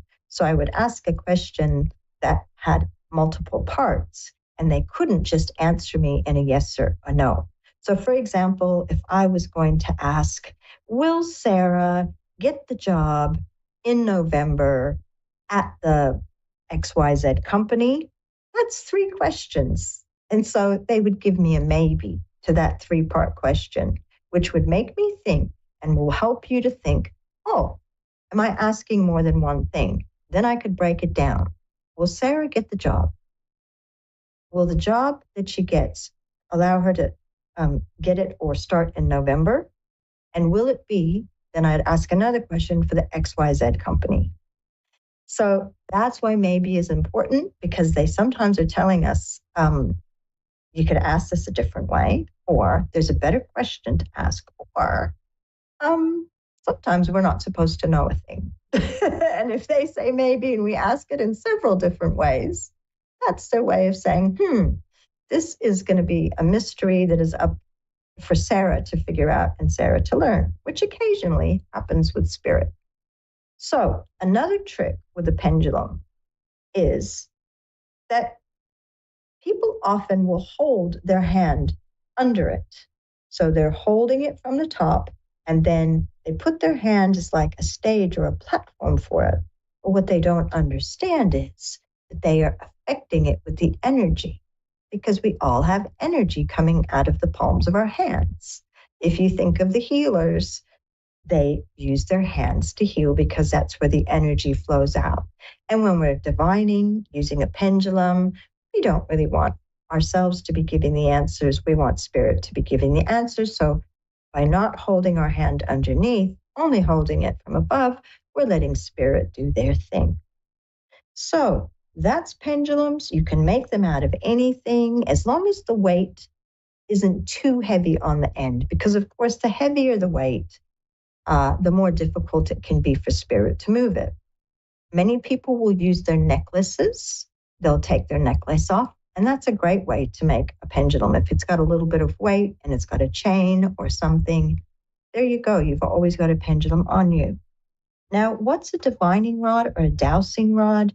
For some people, it is simply a piece of steel that is long and has a short handle. It's just a bent piece of steel.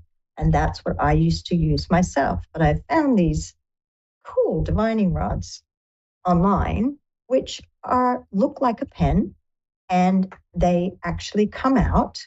So they're long, and then they bend, so they have a handle. And so if you can imagine, for those listening on the radio, it's like an L, and I'm holding the short part of the L. And the other part is parallel with the ground. And I'm holding it, so I'm just trying to keep it straight.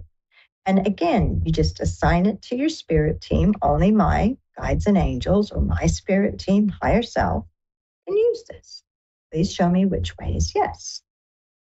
My team, can you please show me which way is yes? Can you give us a big yes? There we go. Okay, and back to the center, please. And which way is no? So for me, they've gone left for yes and right for no. Now, I can ask them anything, and if they know the answers, they will give it. Now, the maybe, on this one, I should be very clear that even on these divining rods, we need to have a maybe. So my team, which way is maybe? So maybe for them on the divining rod, they're not going to move it. That's my maybe. And I must say, I just finished a reading for a lovely lady, and we were trying to get an answer to something, and they wouldn't move it. So that was their way of saying, not going to get an answer to that question. So why is divining important? Because when we're first starting out, often we think, is it us? It's very common when we begin to consciously receive information from spirit, that we think it's us making it up. Well, if we're holding a divining rod, we can't move it. And if we're holding a pendulum and we've rested our arm on a desk, a table, a chair, we've tucked it in and we can't actually move our hand, then we can see quite clearly that spirit are giving us the answers. And sometimes we just need a little bit of information for ourselves or for a friend. And this is a very, very easy way to see that we are connected with spirit. Now, before any work, I still suggest that we do the 5 deep breaths, in through the nose and out through the mouth.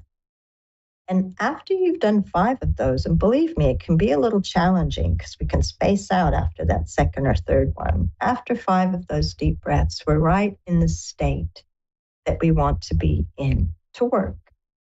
And at that point, we can call forward our guides and our angels and say from our heart. And when I say speak from the heart, it's a really interesting experience. It's as though the question is formed in the mind, and it is dropped down into the body, and we send it out from our whole body, the question. So if we want our spirit team to join us, we would just say, please, my guides and angels, can you come closer now? And then you could say, I need a few questions answered. And if you can't hear them yet, if you can't see the answers yet, or you're not sure how to interpret what you're receiving, that's why divining or dowsing or using a pendulum is a really, really powerful way to begin to connect with spirit.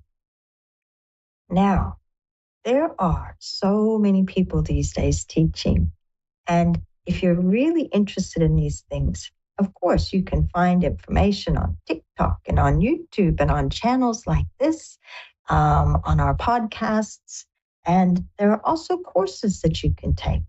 Because if you're anything like me, I could read about it, I could watch it, and I could see it happening. But I needed to have that experience myself, and I needed to be walked through it step by step, because it was all happening for me, but I needed to learn the techniques to make it happen on cue, to make it happen when I wanted it to happen, and for it to be repeatable and almost what we call fail-safe, time after time. So for me, I took some courses and I studied with a few mentors over time until I felt comfortable to step into the work. So if you do wish to study, you can always join me. I have courses that run usually 4 times a year. If you want a reading and you want to know more information, you can also join me. And I'll be giving you those addresses, web addresses, a little bit later on. So there's one more way to divine. Now, I'm going to show you simply because I cannot stand up on camera. You don't want to look at my belly button. Not that it's on show, but really, you wouldn't be able to see my face. So the last way is to use your body as the instrument that spirit can move. Now, I can do it seated, but you can do it standing, and you can say, my spirit team only of guides and angels, please use my body. Which way is yes? And if I've got my hips really relaxed, they push me forward, and that's my yes. And I'll ask them, spirit team, please show me which way is no. And they push me back, and which way is maybe. Today, they're pushing me to my left, which if you're viewing is to my right. So I guess what I'm trying to say is that even without an instrument, spirit can work with your body as the pendulum. Believe me, I've used that method before when I've been in a store and I couldn't decide whether I really was going to get use out of something. I knew I wanted it, but I thought, am I really going to use this? And I'd ask spirit, am I going to get good use out of this item? And they'd help me with my purchasing decisions. So here we go. I'm going to give you an idea of how you can work with me if you'd like to learn. You can find me at www.spiritquestschool.org. There are classes kicking off all the time, and if you don't see classes in your time zone, you can just use the Contact Me page, let me know, and I can always organize something.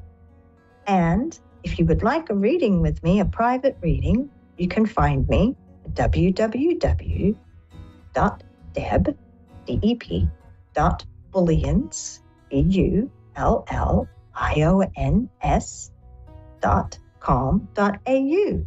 And I'll see you again next week. Thanks for joining me.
to A1R Psychic Radio, Earth's #1 psychic radio network, and watching Moonstruck TV, Enlightening Television.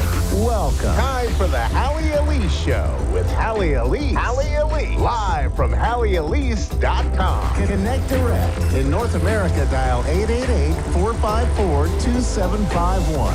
In London, 20-3519-2158. In Sydney, dial 02-8488-3147. Or online, contact us through our Facebook page, facebook.com/psychic radio. Or one of our websites, askoneradio.com or moonstruck.tv. This is the Hallie Elise Show on A1R, the Ask One Radio Network.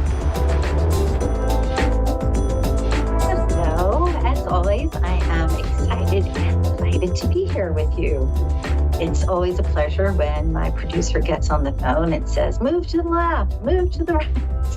One of these days, I'm going to get up and just start dancing on some music that goes along with that move. I want to share with you that I had the most lovely experience with someone who you may or may not be familiar with. And if you're not familiar with her, you really should look her up, especially if you're looking to do a pitch or get more comfortable in your presentation or want to see that it's not as hard to be successful as you might think. Forbes Riley. I'm going to do her little plug here. I took a master class with her and she's brilliant. Actually, her daughter as well, who's a young woman who is very powerful and following in her mother's footsteps. That said, it was really interesting because over the years I have studied with lots of different gurus and lots of different mentors, and each one of them has their own salt. You know, each one of them has a message or gives value in a particular area. I think Forbes is the full package, though, and I don't know that I've been able to say that about others.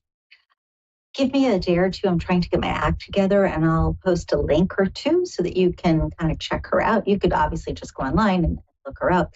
However, I'll put a link out there for you so you can take a look at some of what she's done, because brilliant, absolutely brilliant. You know, periodically we run across these people who just astound us by just being themselves.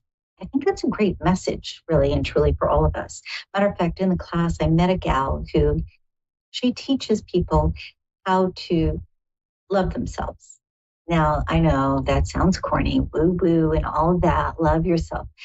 I don't mean it like that. I mean, being comfortable in your own skin, recognizing that you have beauty and you have value. And it doesn't matter if you're male or female, we all have something to bring to the table. It doesn't even matter what we look like. There is this inner light that is exuded by each and every one of us. It's simply a matter of, do we allow it? Do we acknowledge it? Do we connect with it? Something really to consider. And this young woman reminded me while we were in the program to really remember not to have judgments. And I will be 100% candid here. We all have judgments. Me too. And I teach tolerance, and I teach peace, and I teach allowing. All that said, tolerance sometimes and judgment sometimes in your head is different than what comes out of your mouth. I think as a whole, as a people on this planet, when we get to a place where we are actually able to look at someone and say, wow, they're beautiful because they are a human being, versus, wow, they're beautiful because they have a particular style, or they're a fashionista, or they've done something remarkable. Those things are wonderful and they should be acknowledged and applauded. However, each and every one of us, again, has something special to bring to the table. It's a great reminder to look at people and kind of check in with yourself. What are you seeing? I remember as a little girl pointing at somebody for some reason. I don't know, they were very tall or very short or whatever. My mother said to me, don't do that. Don't make fun. Don't point. Not nice. And at the time, I just thought, oh, okay, I'm doing something wrong. It wasn't until, of course, much later that I recognized what she was trying to teach me was just allow other people to be who they are. And if we really consider this, especially in the world that we live in now, wow, all of our energy pops and we all connect and love reigns over other things. And again, may sound very corny when I say that. However, what if there was no judgment? What if we actually like people? Just something to ponder there. P.S. When we do like people, when we are loving, our energy expands, which means the things that we desire in our own life come to us faster. Okay, I think we have Allison from Michigan on the line. Hi, Allison. How are you? Hi, I'm good. Can you hear me? I can. Are you able to hear me all right? Yep, I am. Okay. We don't have to do the Verizon thing. Can you hear me now? Can you hear me now? Yeah, right. Did you have a specific question this evening, hun, or did you want me to just dive in? Would you prefer? Well, I have a lot of questions, so I don't even know kind of where to start. There's kind of been a lot of stuff going on in my life the past few years. So, okay, it's interesting because as you're saying that, like two things that come up very strong for me, and you can point me in a different direction if you prefer, but two things that come up very strong. One having to do with relationship or focus, I should say, on relationship. The other feels like it has to do with education. And it doesn't necessarily mean formal education, going to a specific school, but educating, or if you will, growing yourself. Do you feel like those are two areas? Go ahead.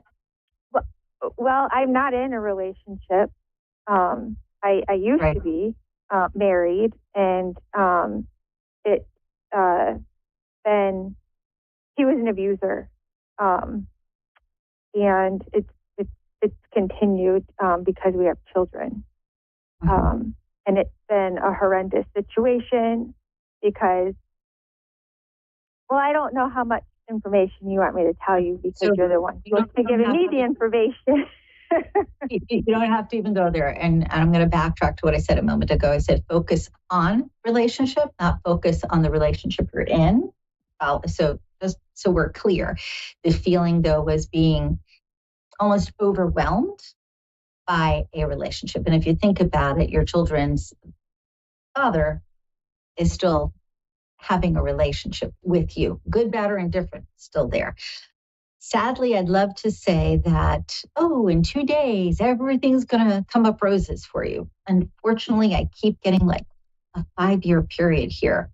And you've already stepped into that 5 years where things are kind of all over the place. And it depends on the mood that he's in. It depends on, honestly, what he ate for breakfast. You're dealing with somebody who can be very charming at times, but also very volatile.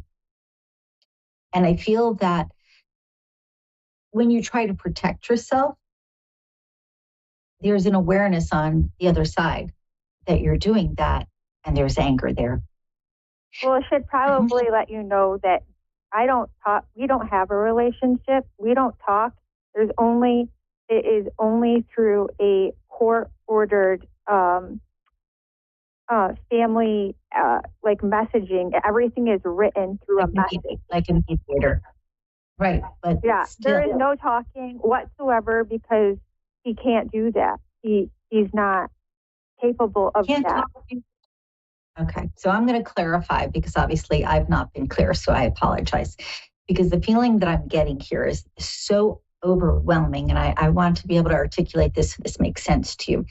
Even if you are not verbally communicating together, each of you is communicating. Each of you is getting their message across. And I keep getting a sense of your energy trying to be cocooned, protected, insulated, if you will.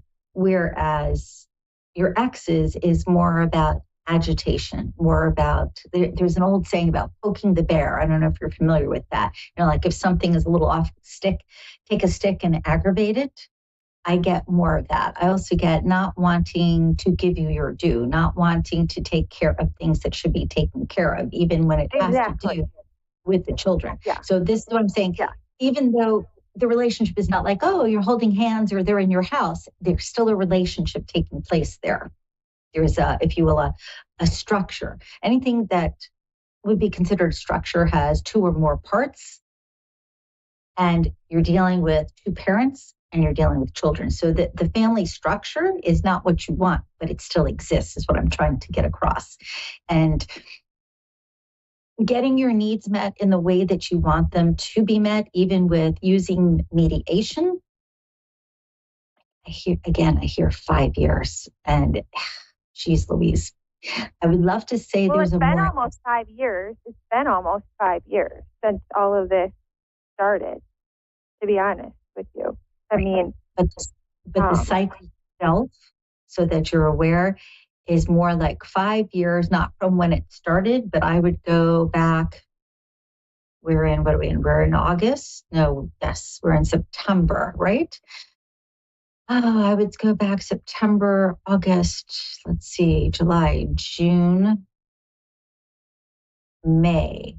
All right, so like almost a year and a half ago, where it feels to me as if things got really intense. There's been moments, but they've been intense right from the beginning. He was arrested for domestic violence, and he never came back to the marital home, and it all went down from there. And so, right. I mean, this was in 2019. It was in May. It happened to be in May 2019 on Mother's Day weekend. Okay. So again, so that I can be clear, because a lot of things for me have to do with the way they feel, the energy of them. And the biggest thing that I'm getting here is, even though this has been going on for almost 5 years, I'm still hearing 5 years, which means that this cycle of 5 years is not complete. It means, unfortunately, it's going to continue for a while. However, even though there has been this, I'll call it agitation, for lack of a better way to put it, or abuse, however you want to phrase it, approximately a year and a half ago, even though if you go back to 2019, as you said, that's when there was this craziness and he didn't come back to the marital home. They're separate cycles, or if you think of them as like segments, if you will, in your life cycle, okay? However, there are things that overlap. There are energies that overlap, changes that take place. And I know I'm like talking in circles, but I'm trying to get to a point here. Even though you're looking at it as, okay, we're almost at the tail end of 5 years, this should be complete. Unfortunately, it's not. The point, though, that I want to make is the intensity that I'm getting for his, I'm going to say disdain, was approximately a year and a half ago, and it's perpetuated.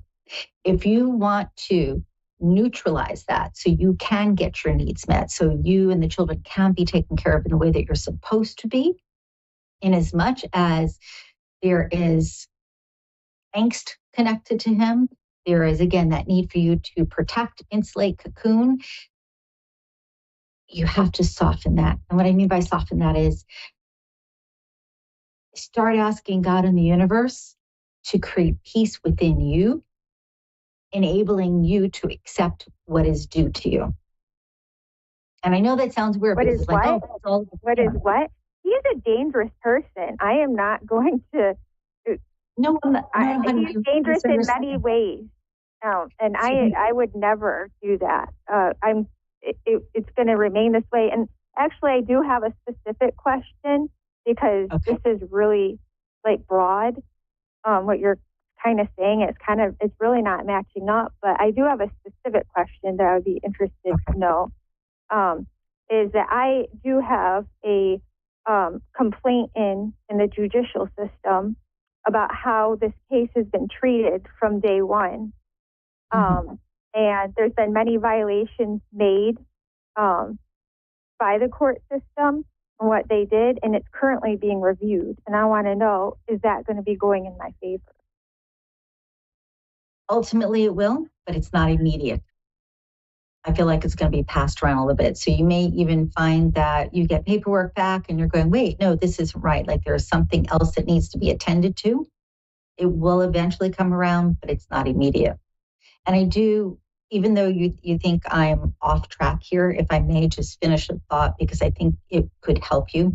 When I talk about asking the universe for peace within you, that has nothing to do with him, other than the fact you creating a sense of stillness within yourself can expedite everything that's going on around you. Because the more you are agitated, the more you feel anxiety, the more that energy spirals out and it latches on to like energy. You probably heard birds of a feather flock together, like attracts like.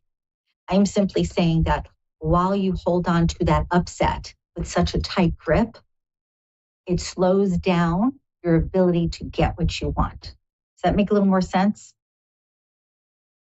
Yeah, and I can say that I'm not as upset and as uptight as I was, even a couple years ago, even a year ago. I feel as though, I'm still hyper vigilant just because of what I've been through and my experience.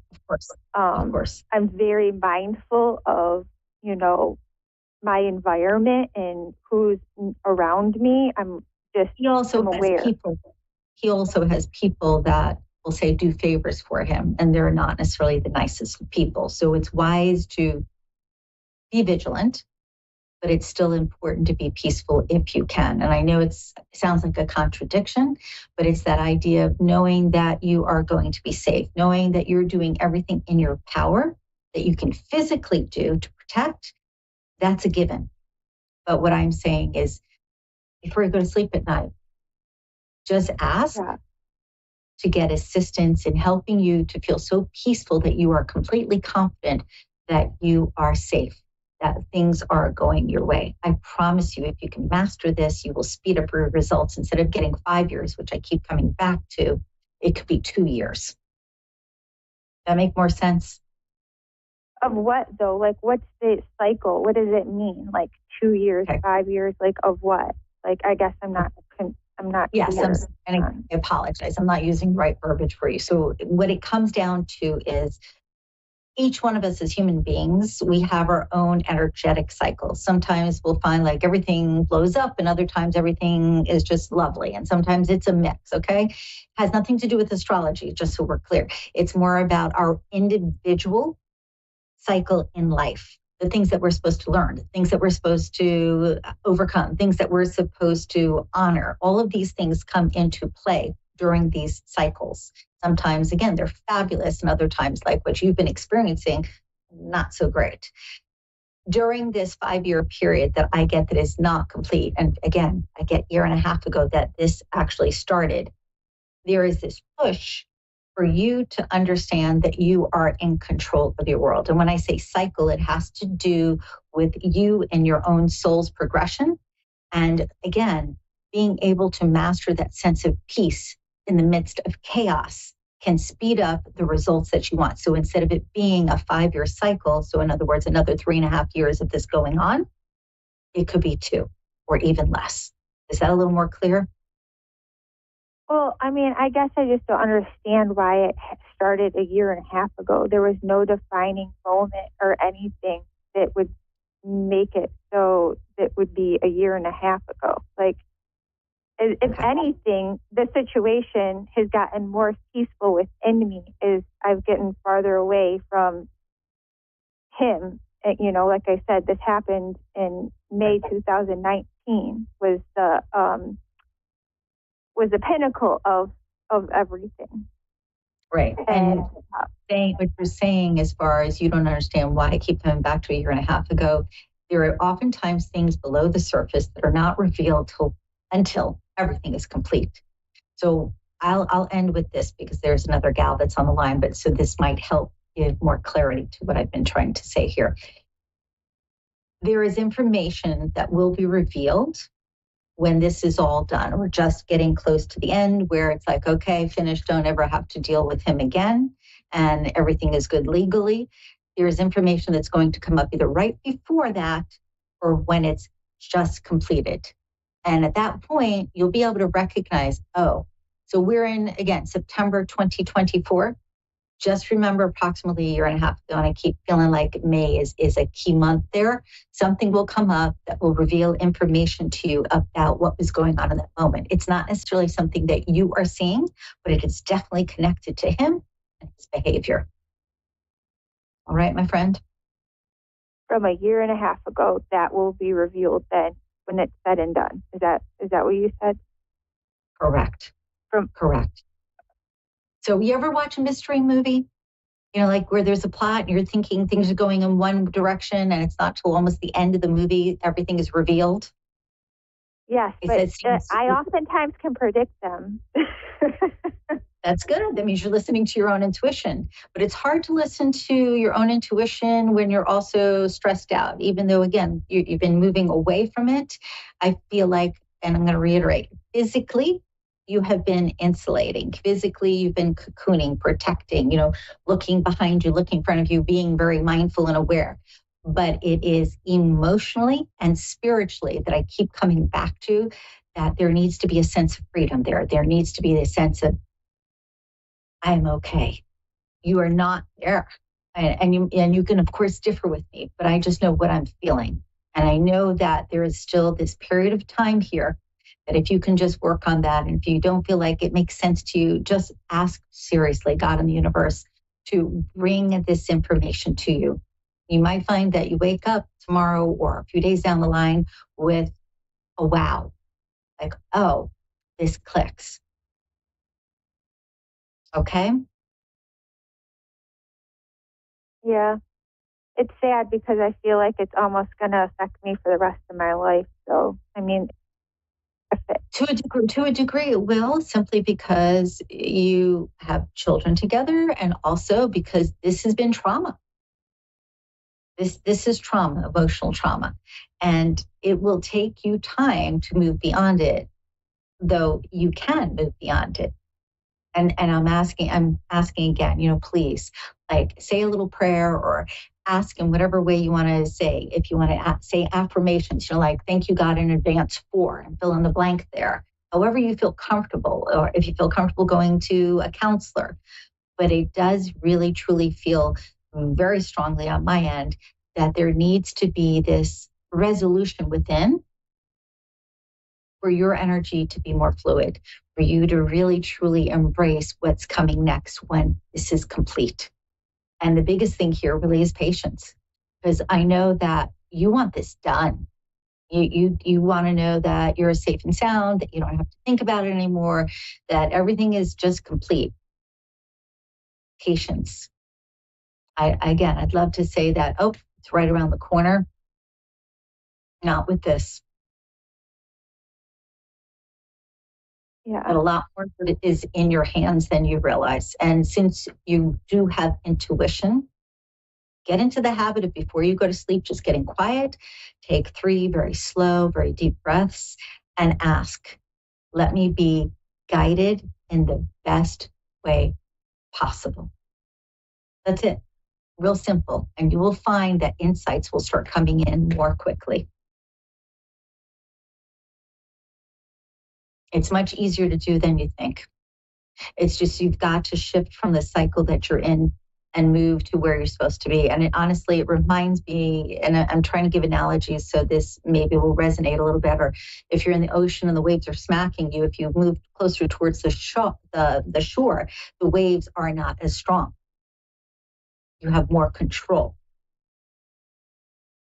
So if you move what's taking place within, what's on outside will get easier. Maybe I should just distract myself by finding someone else, a different relationship, because I haven't had a different relationship. So I don't know if that's what they want me to do or what. Really and truly, if you can not specifically look for a relationship right now, but look for going out and being treated well and having fun and dismissing anyone or anything that is not comfortable, then you start creating that sense of self that I'm talking about. You start creating that inner protection versus the physical protection. Because I'm not hearing, go get a relationship. What I'm hearing is tap into your own power. So put yourself out there and go out, but be really mindful of anybody who does not behave in an appropriate way. They're gone immediately. If somebody's trying to be controlling, if they're difficult, if they're condescending, if they're not appreciative, bye-bye. So you, for your own mental and again, spiritual safety here have to shift this paradigm. You're so ensconced in having to defend yourself, having to be fearful, having to, it's like smothering, you know, it's like not being able to breathe with ease. And at this stage of the game, you should be, because it's moving in the correct direction. But my thought keeps coming back to expediting this. And the only way that I know to tell you to expedite it is not about the law, it's about you.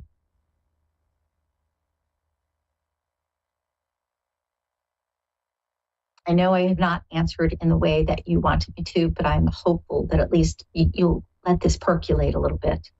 And again, if you're open to going to sleep and just, you know, saying a little prayer, and thank you in advance for fill in that blank. Start paying attention to those intuitive feelings. You will be guided towards the right people in your world. And I will say, your youngest, just so you know, very, very intuitive. Like very My youngest child? Very aware of the spirit world. Oh, Watch yeah. how It's funny because he is. He always has been. He sees spirit. He did. And now he doesn't because he's a little bit older, but it's still there. He's just kind of set it aside for now. Thank you so much for calling in, and truly, I wish you the absolute best. And I know if you have patience, it's going to work out. But in the interim, really create some joyful moments. Create an understanding that you get to be in charge. Yeah, I do have joyful moments, but the underlying, it is very difficult just because it's not of my making, this whole situation. No, but what is of your making is your responses. What is of your making is how you foresee the future. So again, ask to be guided before you go to sleep, really, and just allow. You'll notice lots of intuitive nudges pointing you in the right direction. Thank you so much for calling in. Have a wonderful night, hon.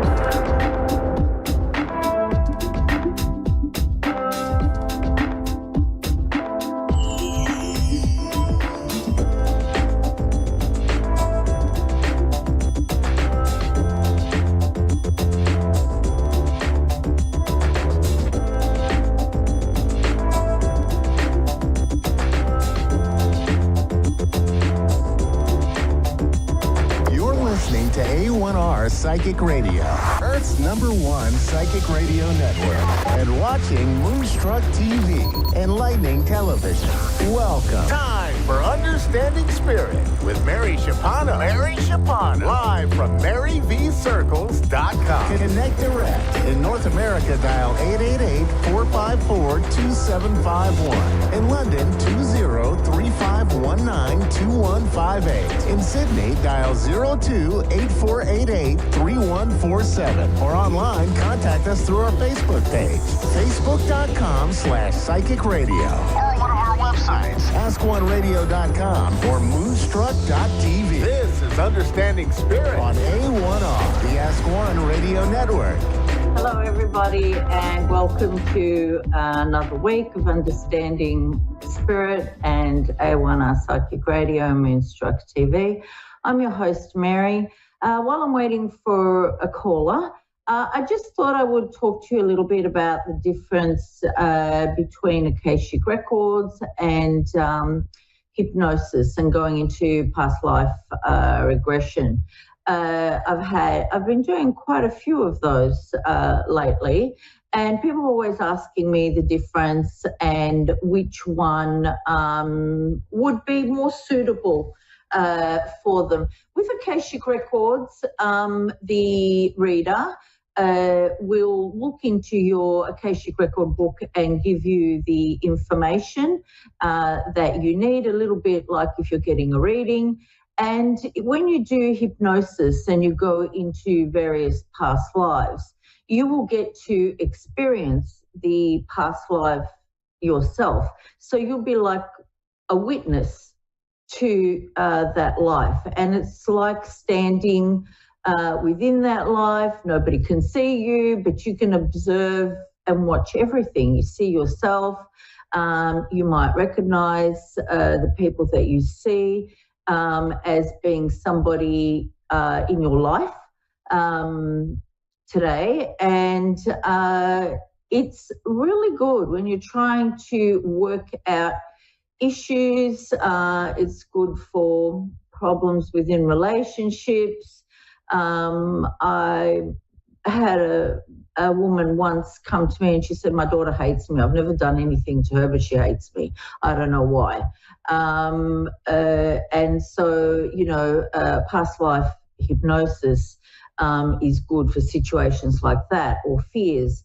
So, you know, if you are struggling with something and you can't work out what it is and why, it's a good idea. Go and speak to somebody who does things like that and just see, depending on what your question is, and just see if it's appropriate for you to do hypnosis or go to a Akashic Records reader and see if you can get some clarity behind it. It's quite interesting, you know. I've had somebody who never got along with his father and found out that, you know, his father had shot him in a past life. So that energy was just sort of carried through in this life. So it made a world of difference after that, you know. So you never know what can come of it. I have spoken before on the show about how all of a sudden I just sort of became afraid of water and going on a cruise, and I'm sure that, you know, I haven't done the regression for it or looked into the Akashic Records for it, even though I do both. I can't hypnotise myself, but for people that are curious about that, you know, the hypnosis is a very, very deep level of relaxation, and it's not like you don't know what's going on. So don't worry about, you know, that. Okay. All right. I've got a caller. Have I got Corey on the line? Yes. How are you? How are you? Fine. Good. Thank you. That's good. How can I help you today? Well, I was hoping to have a medium reading. Mm-hmm. Okay. All right, let me just tune. I do have a bit of spirit around. Okay, I've got an elderly lady here who's been quite chatty, and she was talking nonstop, and I had to take some notes so I wouldn't forget. So I'll see if maybe she's here for you. She was telling me, she's an old lady, and she was telling me that she was very beautiful when she was younger. She had on like a crocheted kind of shawl. I don't know if she made it, but it just looked like something old-fashioned. I felt very happy around her, and I felt like she was somebody that would give advice to people and be very generous with her time and that. Do you know anyone like that who's passed? I don't know, and it's possible that it's a grandparent and grandmother I didn't really know. You didn't know? Okay. So you didn't know any of your grandparents? I do, but my one grandmother passed when I was very, very young. And so I don't really remember her. That's okay. That's fine. There was also, I'll just get her to stand to the side. All right. There is also a man who kind of came running in, and he had a young boy on his back, and he was like piggybacking him as he was running in. Would you know who those two spirits are? No. No, because he was quite adamant that he wanted to stay. That's okay, because I don't know who he's for. There was also a young woman, and she looks to me like she's in her 20s, and I could see she was just kind of like sitting on a bench, and she was showing me she used to bite her nails. Do you know who that is? I'm sorry, she was showing what? That she used to bite her nails. Oh, no. I'm sorry, I don't know who that is. No, I don't. Okay. I don't have any. Yeah, no. That's fine. Were you after anyone in particular? Well, my son. Okay. And my sister. Your son and your sister. What was your son's name? Just a Christian name. Scott. Scott? Scott, yes. Yep. And your sister's name? Kelly. Kelly? Yes. Okay. Let me just see if I can get either of them through.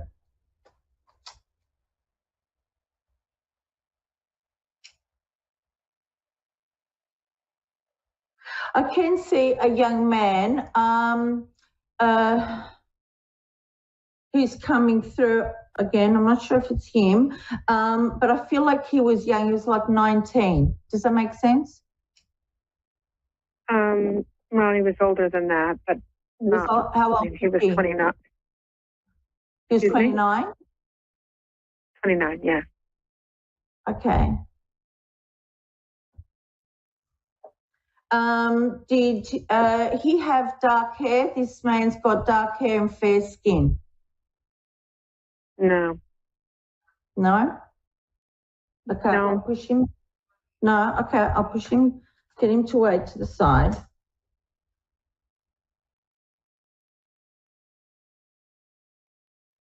Okay, let me just see.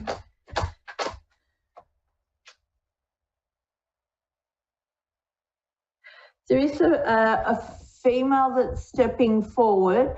I'm not sure if this is your sister, I'll see.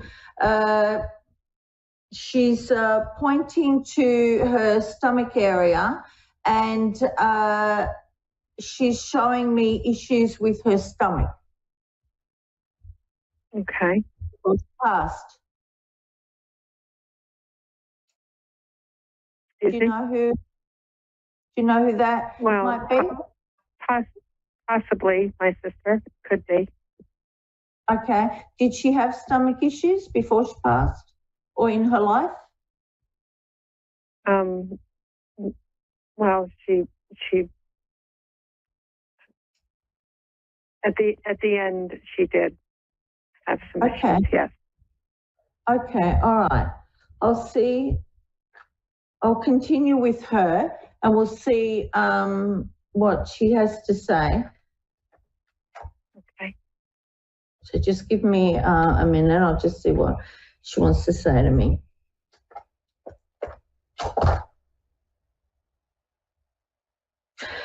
She's telling me that you sense her around you. And do you feel her around you and you kind of like turn, or you just feel like she's there? No, not really. I asked her to come, but I haven't really sensed her. Yeah, she's, because I do see that she is around you, and it's like she walks around you trying to create, it's unusual what she's doing. She's trying to create this energy around you so you can kind of try to tune in. She's showing me she comes to you from the left side as well, all right? But you're dismissing things. Do you get any, do you feel any ringing in your ear, or any feeling like that in your left ear? Because she's showing me she's trying to push and talk to you. Well, I've had tinnitus for many years, well before she was gone. Not a medical thing. Yeah, no, that's a different thing. Medical is one thing. Spirit, we'll try to push.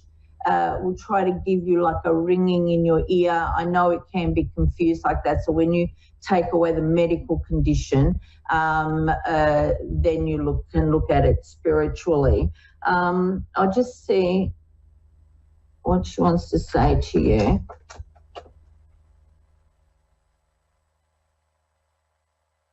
She's showing me earrings, and she's dangling them around. Can you connect with the earrings at all? No, not necessarily. Okay. Look, I've just been told we've only got about 60 seconds to go. What I can do, if you want to contact me through my email at maryvcircle@gmail.com, I'm happy to continue with this as a free reading for you, and we can organise a time. Okay. Thank you for your time. Okay. Yeah. All right. Thank you. No worries. Well, that's what happens sometimes. Bye-bye.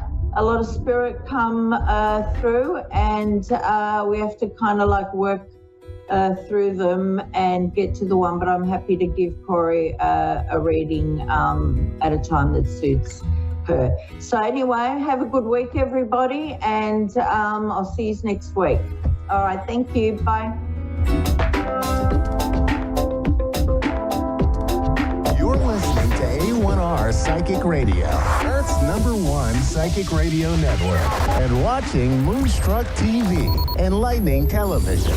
Welcome. Time for Insights with Solaris with Jennifer. Live from Solaris.1. Connect direct. In North America, dial 888-454-2751. In London, 20-3519-2158. In Sydney, dial 02-8488-3147. Or online, contact us through our Facebook page, facebook.com/psychic radio. Or one of our websites, askoneradio.com or moonstruck.tv. This is Insights with Solaris on A1R, the Ask One Radio Network. Hello, everyone. Good evening, good night, wherever and whenever you are watching this. I am Jennifer with Insights with Solaris. Welcome. If you have been here before, you'll know that I love to open up with a general reading for the collective. And these are typically energies that are surrounding this week, and more about how to use the energies that are coming forward and try to turn your week around for whatever you need. And let's see, so we are coming out straight ahead with the Seven of Air, or the Seven of Swords and the Four of Swords. So it is not a time to make plans, and I think I've been saying this for a couple of weeks. It just seems like it's not the right time to put anything to action. They're just information that you don't have, and you just need to take a break from whatever is going on and wait for that communication to come forth. Because you just do not have all the information to really know what is the best decision to make. So you need to stand back and sit with your intuition. For somebody, that may just be that gut feeling. Other people may be seeing signs from birds flying by or seeing pennies on the ground or feathers. Your intuition is going to help you through this phase, but just know that it's not a great time to make any long-lasting decisions because you're not seeing the possibilities. There's a level of discontentment just overall in the collective energy. And so it's like you're not wanting to look at other opportunities because there's still something that you're working to walk away from in order to embrace what's coming forward. And let's see, any other. Yeah, for a lot of people, you're really wrapping up some chapters in your life. You're closing the book and you're ready to start something new. But that time is not right now. So just take that moment of reflection. Think back of what you need to finally walk away from, and then allow your intuition to lead the rest of the way. And you'll be fine. Just hang in there. September seems like it's going to be a little bit of a rough month for a lot of people, especially with earth signs. Fire signs as well. You may get a little bit of boosted energy, but just know that don't move too quickly because you'll end up making mistakes if you're not following the details. So just keep that in mind as you continue on with the rest of the week. And we will take our first caller, which I believe we have Salita. So hello, Salita. How are you? I'm great. How are you? I'm doing good. Have you ever had a tarot reading before? I have. It's been a while. Well, I'm glad that you can come back. So what type of questions do you have tonight? Basically, I'm looking for some sort of guidance. Everything seems to be going wrong in my life right now. Yeah, we all have those moments, right? Sometimes they're more of the character building moments in our lives, but they're never comfortable and always seem to be going wrong left and right. I'm immediately being picked up on a mother energy. Now, this could be yourself or this could actually be your mother. Have you had anything come up with the kind of feminine side of your family lately? No, my mother is passed. Okay. She actually passed this month in 2016, September in 2016. All right, I'll keep an eye on that card and see what more information is coming forward here, because I just immediately felt a very maternal figure come forward. Also possibly a grandparent as well. So we'll put that to the side right now. Let's focus on the present. And then if any messages do come forward specifically, I'll let you know. Okay. So I see that there is definitely some lack of sleep going on and some excessive worrying too. And there also are you kind of juggling between a couple of decisions needing to be made? Well, yes, yes, I am. Tell me more. I'm out of work right now, so I'm juggling with trying to find a job. And I'm also juggling with whether to keep a person in my life or not. Okay. Yep, I can see the different cards coming out in different aspects. So, okay. So it seems, something immediately happened, something that you need your immediate attention right now. And that is like, you need to dig deep a little bit into your emotions. Now, on the job front, that is going to require some immediate action, but you need to be a little bit careful of what you apply to when you are looking forward, because you don't want to step into a workplace that is going to ruin your mental health. And there is a bit of a risk of that there, of just accidentally accepting a job offer with very difficult people to work with. So just keep that in the back of your mind as you're job hunting. But overall, especially with this maternal energy and this very angelic energy too coming in, you are being watched over and with balanced scales. And what I mean by that, as long as you've been working towards trying to be a good person, that is going to come back and that's going to help balance you where you are right now. And I don't see anything here like saying, oh my gosh, you made terrible decisions or you're mean to people. This is telling me that, okay, you've been acting like a very kind person. Okay, you've been patient, you've been empathetic, you've been trying to be the best type of person you can be. So that does go to show me that the universe is going to kind of help you balance things as you move forward. So let's see what we can get more about this job front. Yeah, definitely some delays, but it is a temporary pause in action. What advice do we have for moving in the career? Okay. So it does look like one thing that you do have going for you is that you're able to collaborate with you and people do like you. You're able to work with other people. So potentially reach out to others that you know. Perhaps you are talking to your friend. They're like, oh, yeah, I think we're hiring.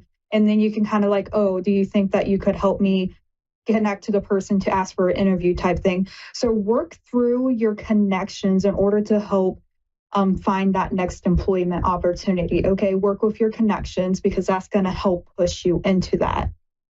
Now, regarding a relationship, overall, it does seem like peace is coming to you, a happy relation coming to you. I mean, you have the Hierophant here, which is typically about marriage, traditional values. You got the Four of Wands, which is a very great indicator of a happy and stable home life, along with the Queen of Cups and the King of Air. So there may be some conflict from somebody who is coming in a little bit more emotional and the other person is possibly a little bit more standoffish. Not because they don't care about you, or if this is you, you don't care about the other person. They're just approaching it more in that logical mindset. I'm the emotional. He's the standoffish. Yeah. So it's not that he's standoffish, okay? Because you're coming up as that Queen of Cups, that emotion. Again, kind of that mother energy as well. And he's coming in as the King of Swords. So that's the professional, that's the diplomat, that's someone who's typically impartial, but can be very blunt as time. It does seem like, if it hasn't happened already, that there's going to be another significant life event that is going to kind of reshape the relationship. Has anything crazy or significant happened in your relationship at this moment where you have that toss up in the air? No, we live pretty far apart. But nothing crazy happened lately. Been this way for a little while. Okay. So, but it just doesn't seem like it's going anywhere. It's just here. It's just, where is it going? I don't know. Yeah, it's just stuck. I'm ready to. If you're not together in that close proximity, mine especially. So what I'm seeing here is that there is some fear behind here. So there are some ego-based fears. And this usually comes, it could be rejection. It could be that fear of abandonment, which is what seems like you're pulling through. But on their side, it seems like they're a bit worried and fearful too of being rejected. So you guys do have a mirroring going on here. You need to trust your intuition. Because, right, you're coming in with that beautiful, incredible queen energy who knows what's going on because you observe and you see. So trust in what you are seeing with the other person. But not everything that you're seeing is currently within the right time, because I see great indicators here that it could come into a beautiful, strong, and healthy relationship with a renewal here with different life experiences. And more communications coming in. So the potential is here, but there is that fear, and both of you are going to have to sit down and like, okay, where do I need inner strength to face my fears? Okay, and can we talk about this together in order to decide what do we really want with each other? And it's okay that you come in and you say, okay, this is what I need from you as a partner. And if you have expectations, okay, I would like to hear them too. And you guys can work and communicate through this because, again, you have the renewal card here. We have the High Priestess. We have the 8 of Fire, the 4 of Fire. But as of right now, it seems like a major fear is surrounding finances. So, and that seems to be holding back a lot of things right now because that additional burden is kind of fogging the glass from you being able to see clearly. How does this other person feel towards you? Oh, yes, they definitely like you. There's definitely a lot of passion and wanting to be with you, wanting to communicate with you, wanting to build something to you, but definitely wanting to converse with you. What are their intentions? Yeah, they would like a home life with you. They would like that project. But again, it's just not exactly the right timing. And that's because there is anxiety here, and that's okay if it's not the right timing. Let's see overall connection. Overall connection, take some time, review what you want because you do have this burden of the finances and the worries coming through. There are great indicators for this relationship, but you really need to spend some time with yourself, get yourself back together so you can show up in a way that you can come in more logical, and you can find that balance and help him find the emotion as well. Does that make sense? Right. I guess that's good. All right. Again, there's a lot of indications of a happy and healthy relationship. Just spend some time on yourself to help get your foundation nice and settled. Okay. I know. Do your best and just allow yourself to continue to bring in that lovely queen energy.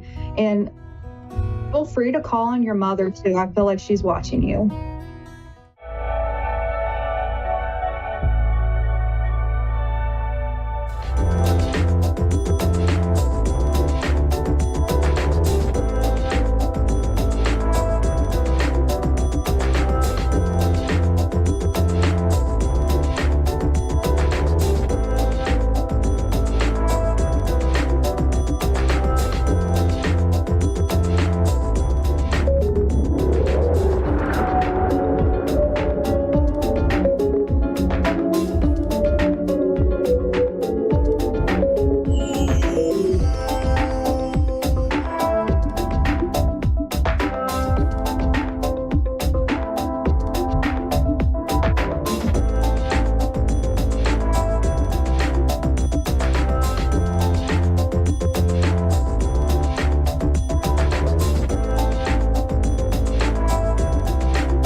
A1R Psychic Radio, Earth's #1 psychic radio network, and watching Moonstruck TV, Enlightening Television.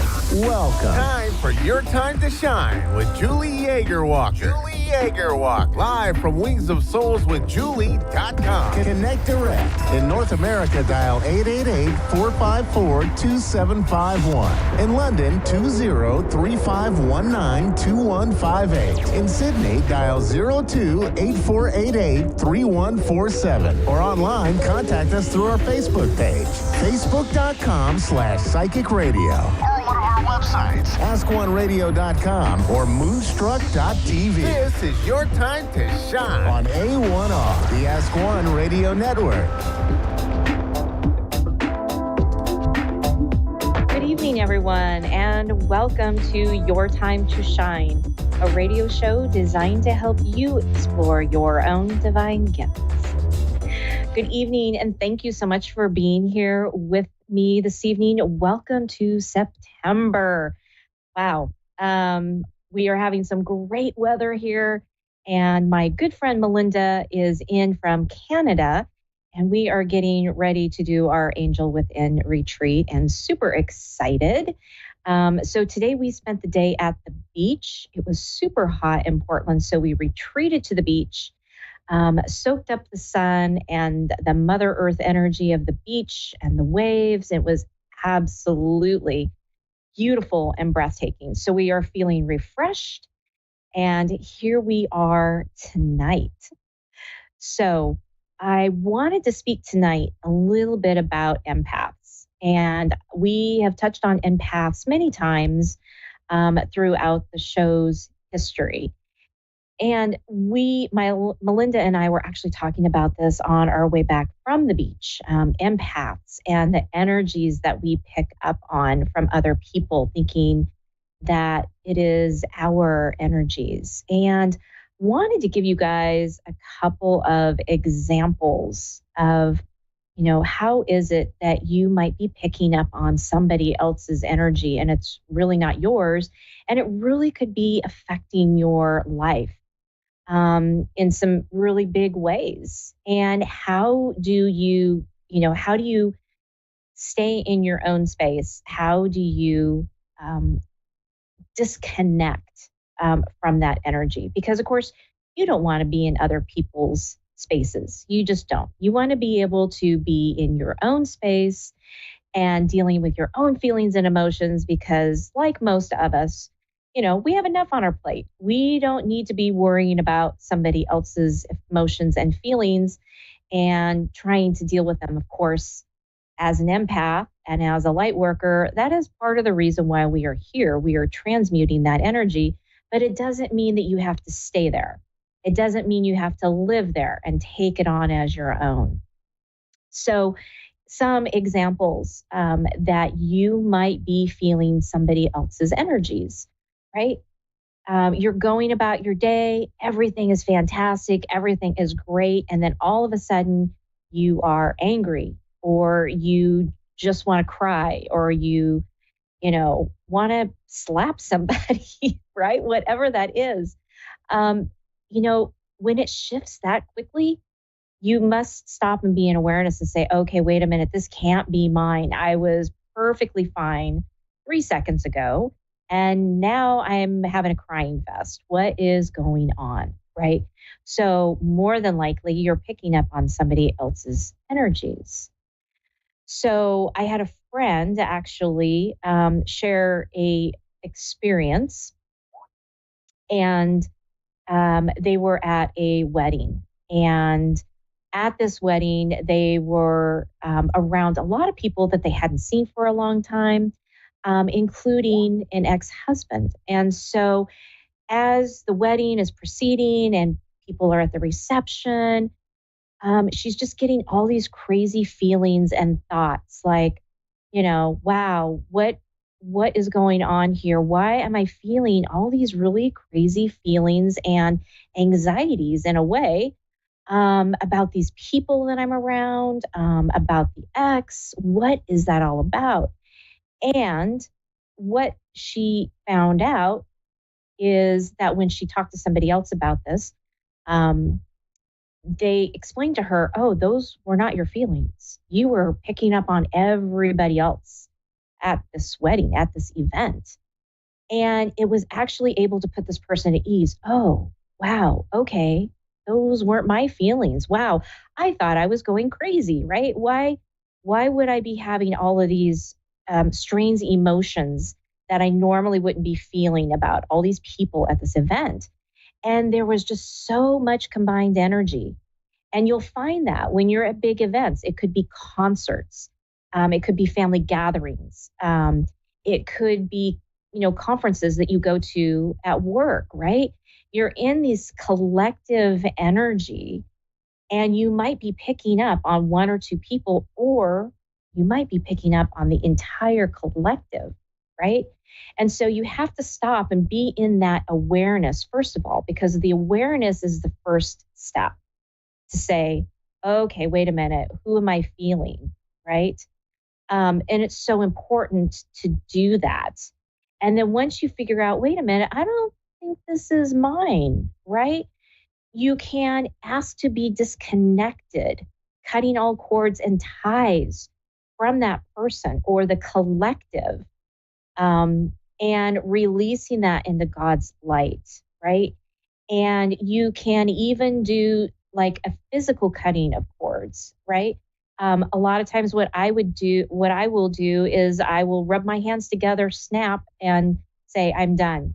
Send this into God's light, right? And it will actually release from you. If you recognize it and say, thank you for showing this to me.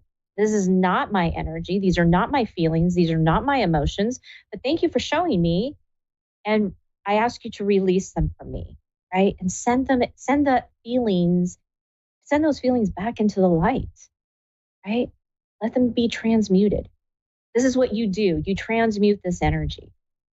So it's a really simple tool to have in your tool bag. And if you've listened to me, I've talked about your spiritual tool bag in the past, right? Having all these little tips and tricks in your tool bag to use.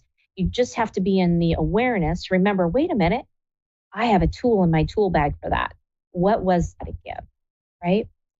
A lot of times, people who have been in abusive relationships, right? They will still be feeling the pain and the agony of the other person, right? It could be the person who was the abuser. And for whatever reason, they're still feeling their energies. And it's because they haven't totally disconnected energetically. And so they're still picking up on those energies. And so it's really, really important to be able to disconnect those energies. It's healthy to disconnect from those energies so that you can stay in your own energy, in your own space, and be free of all that, because it's really not yours to carry. And that's the biggest takeaway.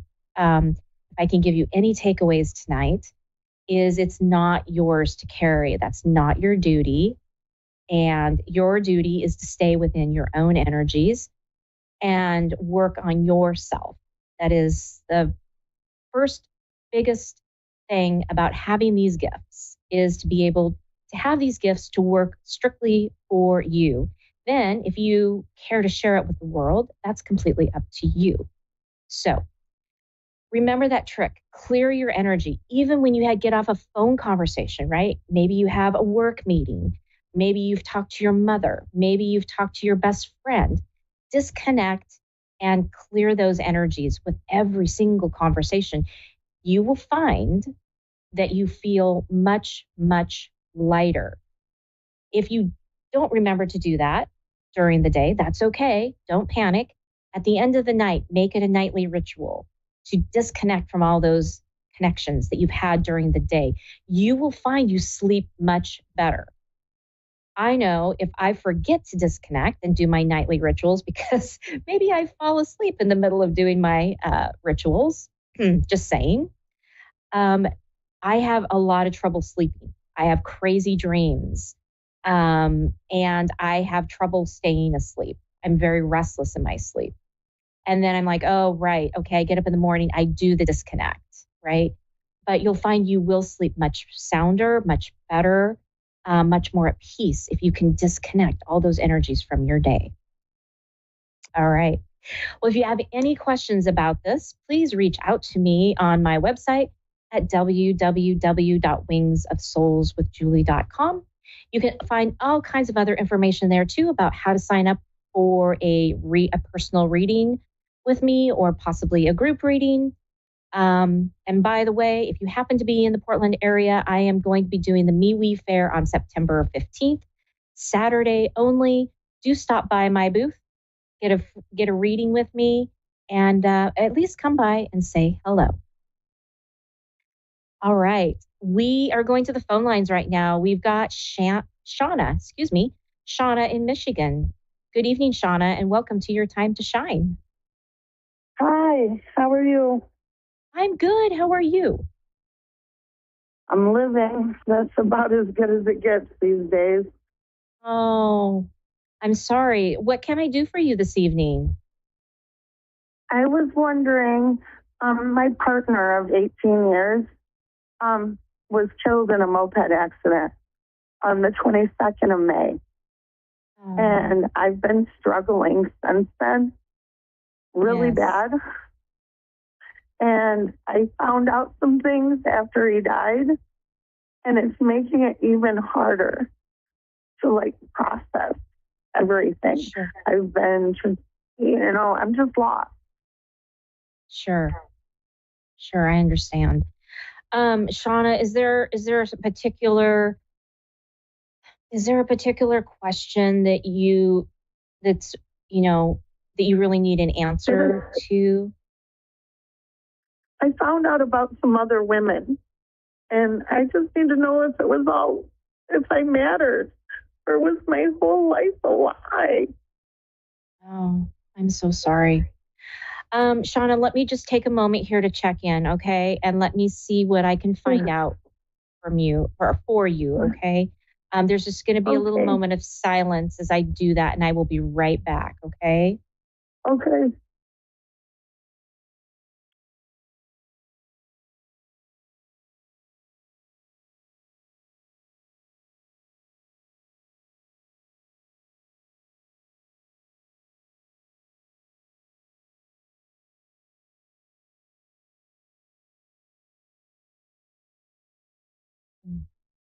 Okay, Shauna. Yeah, I'm here. Wow. So, his soul, his spirit is,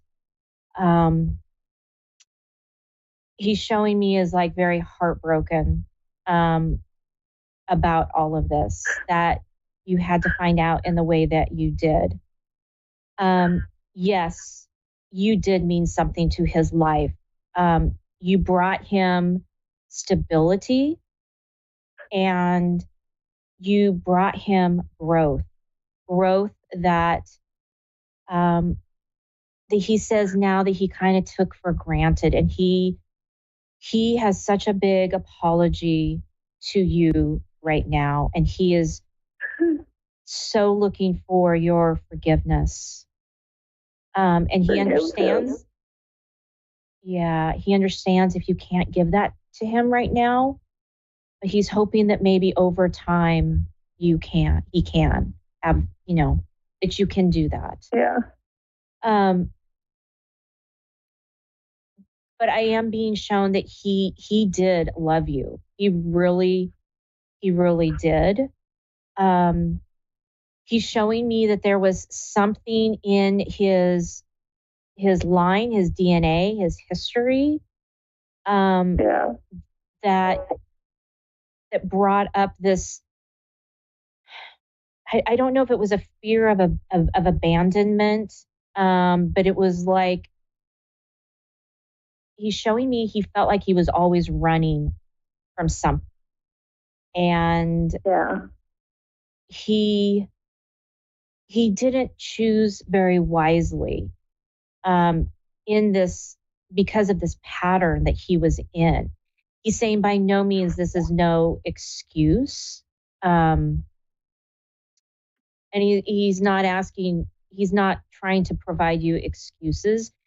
It's just what I'm being shown. Like in his family lineage, there's this long line of this feeling of running and never knowing It's like he's holding on tight to something, and yet he's running from it at the same time.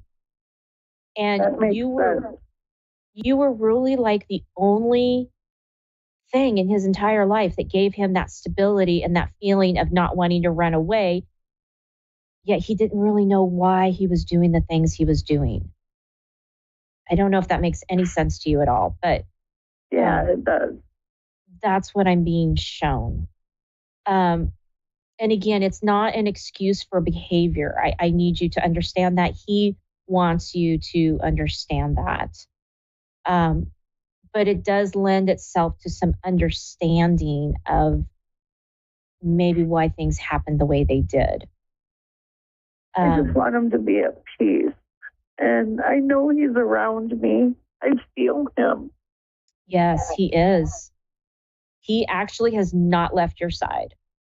He has not left your side at all. That makes me feel so much better. Everything fell apart when he died. I'm trying to pick up the pieces now. Of course. You guys were so very bonded together on a soul level. And this is why I think that you're having such a hard time with it. Of course, anytime we lose somebody, it is on a soul level and it is going to be hard for us to process. But what I'm being shown is the two of you and the connection that you guys had was beyond that. Yeah, and we connected as pen pals before we ever met. We knew each other inside and out before we ever touched each other or saw each other or heard each other's voices. Yeah. That's how we met 18 years ago. Oh my goodness. Wow. Wow. Yeah. I try to find peace by thinking that I'm the only person in his life that showed him what unconditional love was. Because I never, no matter what he did, I never gave up. Yeah. I don't know if you were listening just before what I was talking about as far as being an empath, but that's why your love was so strong for him and why you gave him unconditional love is because as an empath, that's what you do. And that's all that you know, right? You give it your all, you give it your heart and soul. And so when they're not there anymore, it leaves a really big hole in our hearts. And they actually, the whole terminology of a hole in our heart is because they really actually do take a piece of us with them, right? When they go. And that's what the terminology, there's a hole in my heart. That's where that terminology comes from, right? Over time, those pieces can be collected back. So then you're whole again, right? And so you can ask for those pieces to be brought back to you. And you can also work with some people who do this type of work, theta healers, mediums, right? Have a session with them and have them work with you to bring those pieces back. It doesn't mean that the love that you had between the two of you changes. It just allows that grieving to take its course a little bit easier and a little bit quicker when you do that. Yeah. I've been doing, since he died, I've gotten more spiritual. And I'm starting to learn about the other side and my guides and how to let things go and cutting cords. And oh, excellent. I've been saging and learning crystals and trying to, every morning before my feet hit the floor, I pray to my guides and ancestors to guide me and to work in my better good. Oh, that's amazing. I'm trying. I never really was a spiritual person, but since he's died, like weird things have happened, like a crystal bracelet showed up with all these different crystals. on my dresser out of the blue. Yes. With a dragonfly necklace. I've never seen it a day in my life. And it was just appeared on my dresser last week. Yes. These are all signs. These are all meant for you. Yeah. Yeah. And like my TV will just randomly pause itself. You'll be in the other room and it'll pause itself. The lamp has turned itself on by itself. Yeah. I mean, so I know he's around and he's trying to let me know he's there. Yes. And I just try to talk to him when those things happen. Good. Yes. Just keep acknowledging that you know that he's there. And then these things will become more and more, and they'll be stronger and stronger. And, sometimes when we have these catastrophic events or what we think are catastrophic in our own minds, in our own book, right. It cracks open our spirituality, right? Because it's an event that we're like, okay, wait a minute. I need to know more about this. I need to have some, validation about the other side, right? We're all, like eggs, and it's just a matter, we're waiting to crack open and open that spirituality path. And some of us take a little bit longer than others, but we all have the abilities. We all have the gifts. It's about being ready and opening up to that spirituality, being ready to see what's in front of us. Like you said, there are signs there that you can't deny. The lamp is turning on and off by itself, right? There are things that you can't make this up. It just is. And so when we have events like that, it's about opening ourselves up to a different way of looking at life. You made me feel so much better. It makes me feel better that I mattered to him. I've been struggling with that. I'm sure you have. He was my whole world. Yeah. He says he's made some mistakes. I think he plays with the dog too, because in weird moments she'll just start like playing tug of war with herself all of a sudden, doing weird stuff. Yeah, he's there playing with her, and she knows it. Animals are so intuitive. They're way more intuitive than we are sometimes. Yeah, absolutely. You made me feel so much better. God bless you. Oh, you're so welcome, Shauna. I wish you the very, very best, and good luck with your spiritual awakening. Thank you so much. You're welcome. Have a good evening. You too. Bye-bye. Bye. All right. Next, we have Melinda in Maine. Good evening, Melinda, and welcome to Your Time to Shine. Hi, how are you? I'm good. How are you? I'm doing pretty good. Good. What can we do for you this evening? I'm looking to see if there's any love. I'm sorry. Can you repeat that?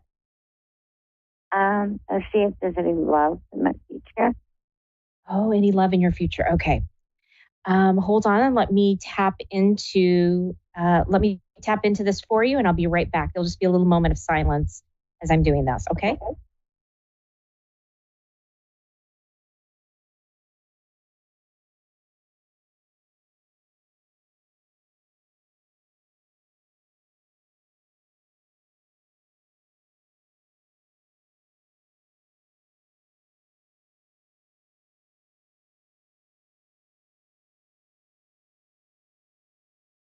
Okay.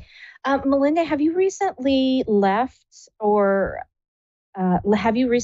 relationship? I mean, has there been one that you've recently ended? I ended a friendship, but no, not a relationship. Okay.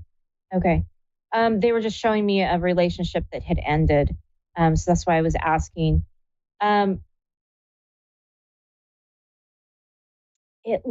What they're showing me is that you're still you're still a little unsure about whether you really want to get into a relationship or not.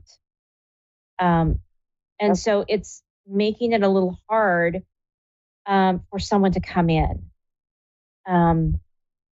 It's like, what they're showing me is like you're kind of like dodging rocks or playing hopscotch or something. It's like you're not quite 100% on board.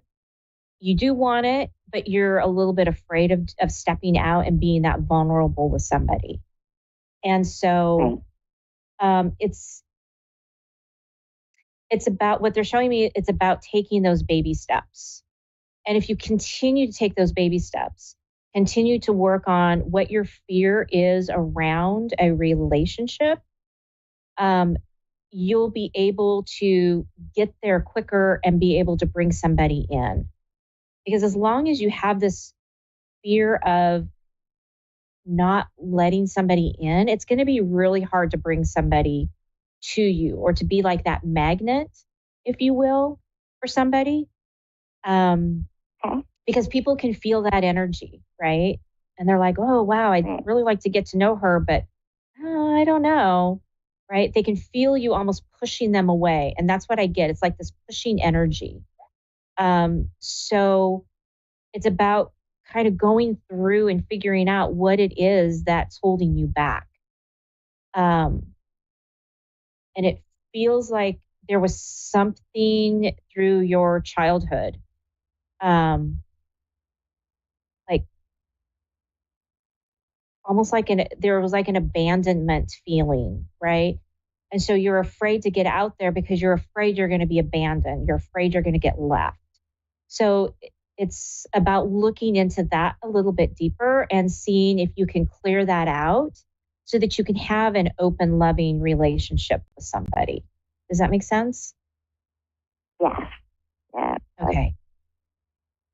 I think I'm afraid to. Yeah, my dad passed away when I was really young. So. Oh. Okay. Okay. Yeah. So. Fear of being left. Yeah. So it's about going back into that space and trying to dig through that and resolving some of those feelings and knowing that you are safe from that. And being a child and someone passes away, you don't really understand why, right? So it's about digging into that and reminding yourself that you are safe and you are okay to have that relationship. Okay. All right. Melinda, we're down to the last few seconds of our show, so I'm going to have to say goodnight, but I hope this has been helpful for you. It was very much. I appreciate it. Thank you so much. You're very welcome. Have a wonderful evening. Thank you. Thank you. That does it for me, everybody. Have a wonderful evening. Come see me at the fair in a couple of weeks in Portland, Oregon. I hope you all have a wonderful weekend ahead. We'll see you next week.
A1R Psychic Radio, Earth's #1 psychic radio network, and watching Moonstruck TV, enlightening television.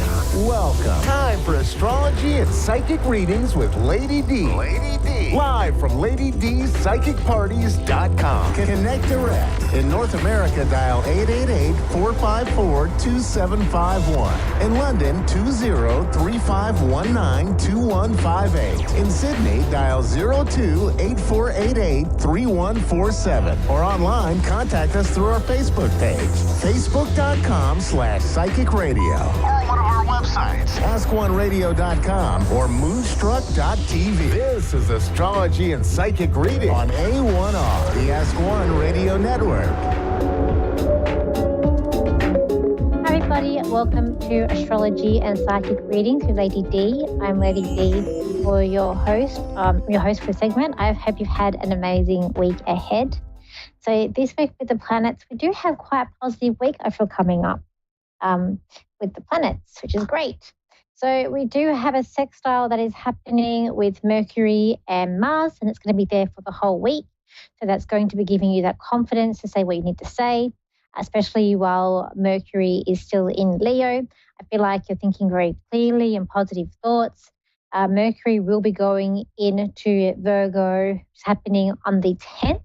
So that maybe might be overthinking things or wanting to get things done right, or thinking if you have to say something or a speech, you want to get the right, say the right words, get all the right information, that being nitpicky. But at the same time, with that sextile to Mars, it is giving you that confidence, that positive thoughts, that even though you might be overthinking things a little bit, there's still a bit of motivation, positivity that's going to come with that. And I feel like you're going to even help you like to sort of hold back a little bit at times if you know you are overthinking things. We have, so finishing up on by the 9th, this transit will be ending. We do have a square with Venus to Mars, so that's going to be finishing up this weekend, which is really positive. We've got, for the whole week, we've got Venus trine Jupiter. That's very good. That's good with finances, money. So it could be, and that's been there a couple of weeks. So it could be a new contract coming in, could be new financial, financial things coming in as well. It might be good relationships, be going out with people that you love, that you enjoy their company. Could be meeting someone new, be romance coming up with that, because Venus rules relationships as well as money, and Jupiter's luck. So we've got luck with those things coming together. And we've still got that square happening with Mercury and Uranus that can bring about some unexpected communication coming up with that. When we go to this week, what I've got coming up as well. So we do have keeping awake, being prepared for change. I feel like this is a week where it's all about your thoughts, but if it's like your gut feeling that you know something is right, to stick with your gut feeling and not to change with that. I feel like that's going very strongly coming up this week. I feel like don't let nerves get the better of you, and it's going to help with that sextile with Mars. Don't let people change your mind, especially when you know you are right. So that gut feeling that you've got, stick to that gut feeling. Like having nerves of steel this week, so not showing that you're nervous. And I feel like, again, with that sextile to Mars is going to help you with that, in not showing your nerves and not showing if you've got anxiety, being able to sort of control that a bit better, or even be able to hide that, I feel. Stay strong. I've got here, don't let people get the better of you. Don't overthink things or complicate things. I've got here, know when to let go or when to quit. I've got here, don't give away your secrets. So knowledge is power, but sometimes, when you give everything away, people use that and like they might beat you or something. So I feel like it's very strategic, or there is a certain aspect this week where keeping your cards close to your chest, but to certain people, I will say. Like, don't give everything away just yet. I feel like this week is also about knowing that you have a purpose and a place, and finding that's going to be very open. That's going to be very stand out at you this week. You're going to feel where you're meant to be, what your purpose is, what the place is, what you're doing in this life. I feel like it's going to be a very good week. Very confident. Maybe people feel more confident within themselves too. So let's go to the caller. So we've got Donna, who's in Del City in Oklahoma, so in America. So hi, Donna, how are you? I'm doing good. How are you? I'm good. And how can I help you today? I just want to see if you see any or feel any new changes, or what come to me in the near future. Coming up for you? In any area, love, help, everything. So, do your mother, has she passed over, or mother-in-law? Yeah. Your My mum? natural mother has, yes. Okay. Was she a bit nervous? Well, that could be my ex-mother-in-law, yes. Betty. Okay. So I got mother, and she said mother-in-law, and then because I'm a very nervous person generally. I don't show it, but actually I do get nervous, and I sit here and I'm a bit nervous as I am, and she's like, I'm nervous too, so I feel like I've got her with me. Oh wow. I feel like she doesn't like things. She doesn't like to complicate things. She just wants to see things through to the end. I feel like maybe she also did feel like she didn't have a voice. I feel like that there was people around her who were quite strong or maybe would speak over her. And so I feel like maybe she thought that times that she wasn't heard. I feel like that I feel like she loves her son, but at the same time she's telling me that he can be quite harsh. So but she's like, oh my goodness, yes, that is my mother-in-law. And I feel like she likes things to be fair. Like she likes everything to be even and fair. I feel like she's telling me that she's spiritual, but I feel like religious. So she feel like she's talking about God. So I feel like that she's spiritual but religious. Yes. And like she believes, and I feel like that's very dear to her as well. She holds that very dear. There's things that happen, and I always say there's change on every side. I sort of see what actually happens, and it's different to what they think when we're here. But she feels very free over there now, and she sends a lot of love to you. She wants to come in. She's like, I just want to say hi and that she loves you. You're still very dear to her, and because I feel like you would stand up for her, or you might be on her side, but she does send a lot of love to you. Oh yeah. I loved her more than I loved her son. That's terrible. That's yeah. Yeah, she loves you a lot. Okay, let's have a look and see what's coming up. Let's connect to Donna and see what's coming up with her. Just for slow and steady wins the race with you. There is a bit of, I don't know if I'm still connecting to this lady. My breathing is a bit heavy, so I don't know if it's like an anxiety thing or it's like a nerve, or whether it's just my breathing's a bit funny, overwhelmed. I don't know if it's you. Okay, let's have a look. It's just feel a bit tight. Okay. The change that you want, I feel like is not going to come until around February, like next year. I feel like this year it's more about, like I said, plotting, but planning ahead. I feel like your hands are tied and you're trying to make change, you're trying to see where you can change things, but nothing's happening. So I feel like it's not ready until next year. And in fact, when you get to March next year, it's like you're feeling more free, like financially, spiritually. I feel like you're working very, very hard, but I feel like it's like I don't feel like you're working long hours, or it seems like it's a long path or a long road here. What are you doing for work? I'm actually unemployed right now. Well, self-employed and raising my two granddaughters that I adopted. Mm-hmm. You make them feel very secure. They love you a lot. You make them feel very secure. Mm-hmm. I think about the roads being long, so I just feel like it's a long road or it's a long journey ahead. There is money coming. Sorry? I'm sorry, go ahead. Look, I feel like there is some financial, I just feel like there is work. It's going to be a job that you can do. It's going to be you'll be able to juggle everything with this job. I feel like it's just going to help you a little bit. I feel like it's going to be something that's like something casual. It's going to come up for you more next year. I feel like your priority is more the two girls, but it's about keeping them, I feel like it's about keeping them safe. Like you keep them very safe. I feel like that, I don't know if it's their mum, but I feel like there's a female, I think it's their mum maybe, that she wants to also help out too as well. But I feel like she wants to help, but she can't take all the responsibility at the moment. I don't know if it's, I feel like maybe it's just the mum. I just feel like you've had a lot of loss, a lot of turmoil. Like, there's been a lot of stuff that's happening with you in like so far, like in this life. But I feel like the change that you're looking for, it is next year. I also feel like there's a sense of being watched here as well.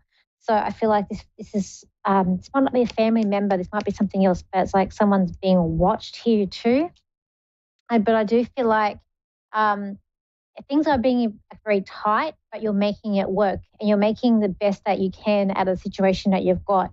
But I keep on getting the change that you're wanting is like next February, even coming into March next year.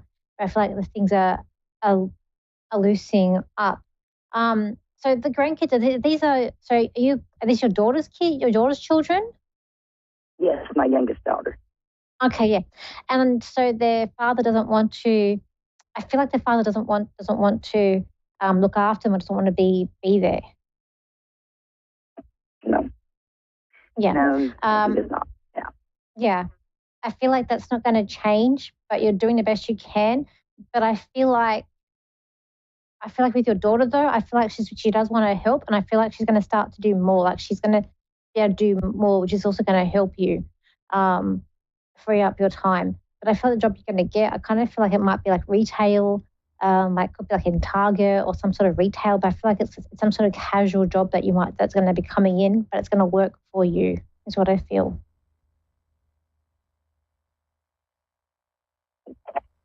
Okay. Do you have any questions? No, I think you pretty much covered it. You got me on with Miss Betty. That one pretty much covered everything. I've been kind of sensing her lately. Yeah, and you're right on the money. Okay, thank you for calling in, and I hope I've helped you, and I hope that you have a good day or good night for you. Okay, thank you. All right, everybody. I hope that you have an amazing week ahead. We have some really good transits this week. So we're gearing up for the eclipse that's happening the week after on the 18th, which is going to be interesting, which I'll cover next week's show. So if you want to contact me, you can. My website is Lady D Psychic Parties. My Facebook page is also Lady D Psychic Parties. My Instagram is Lady DS Psychic. My TikTok is Lady D Psychic. And my YouTube channel is Lady D or Danielle Psychic if you can't find it underneath that. I hope you all have a wonderful week, and I will see you same time, same place next week. So bye for now.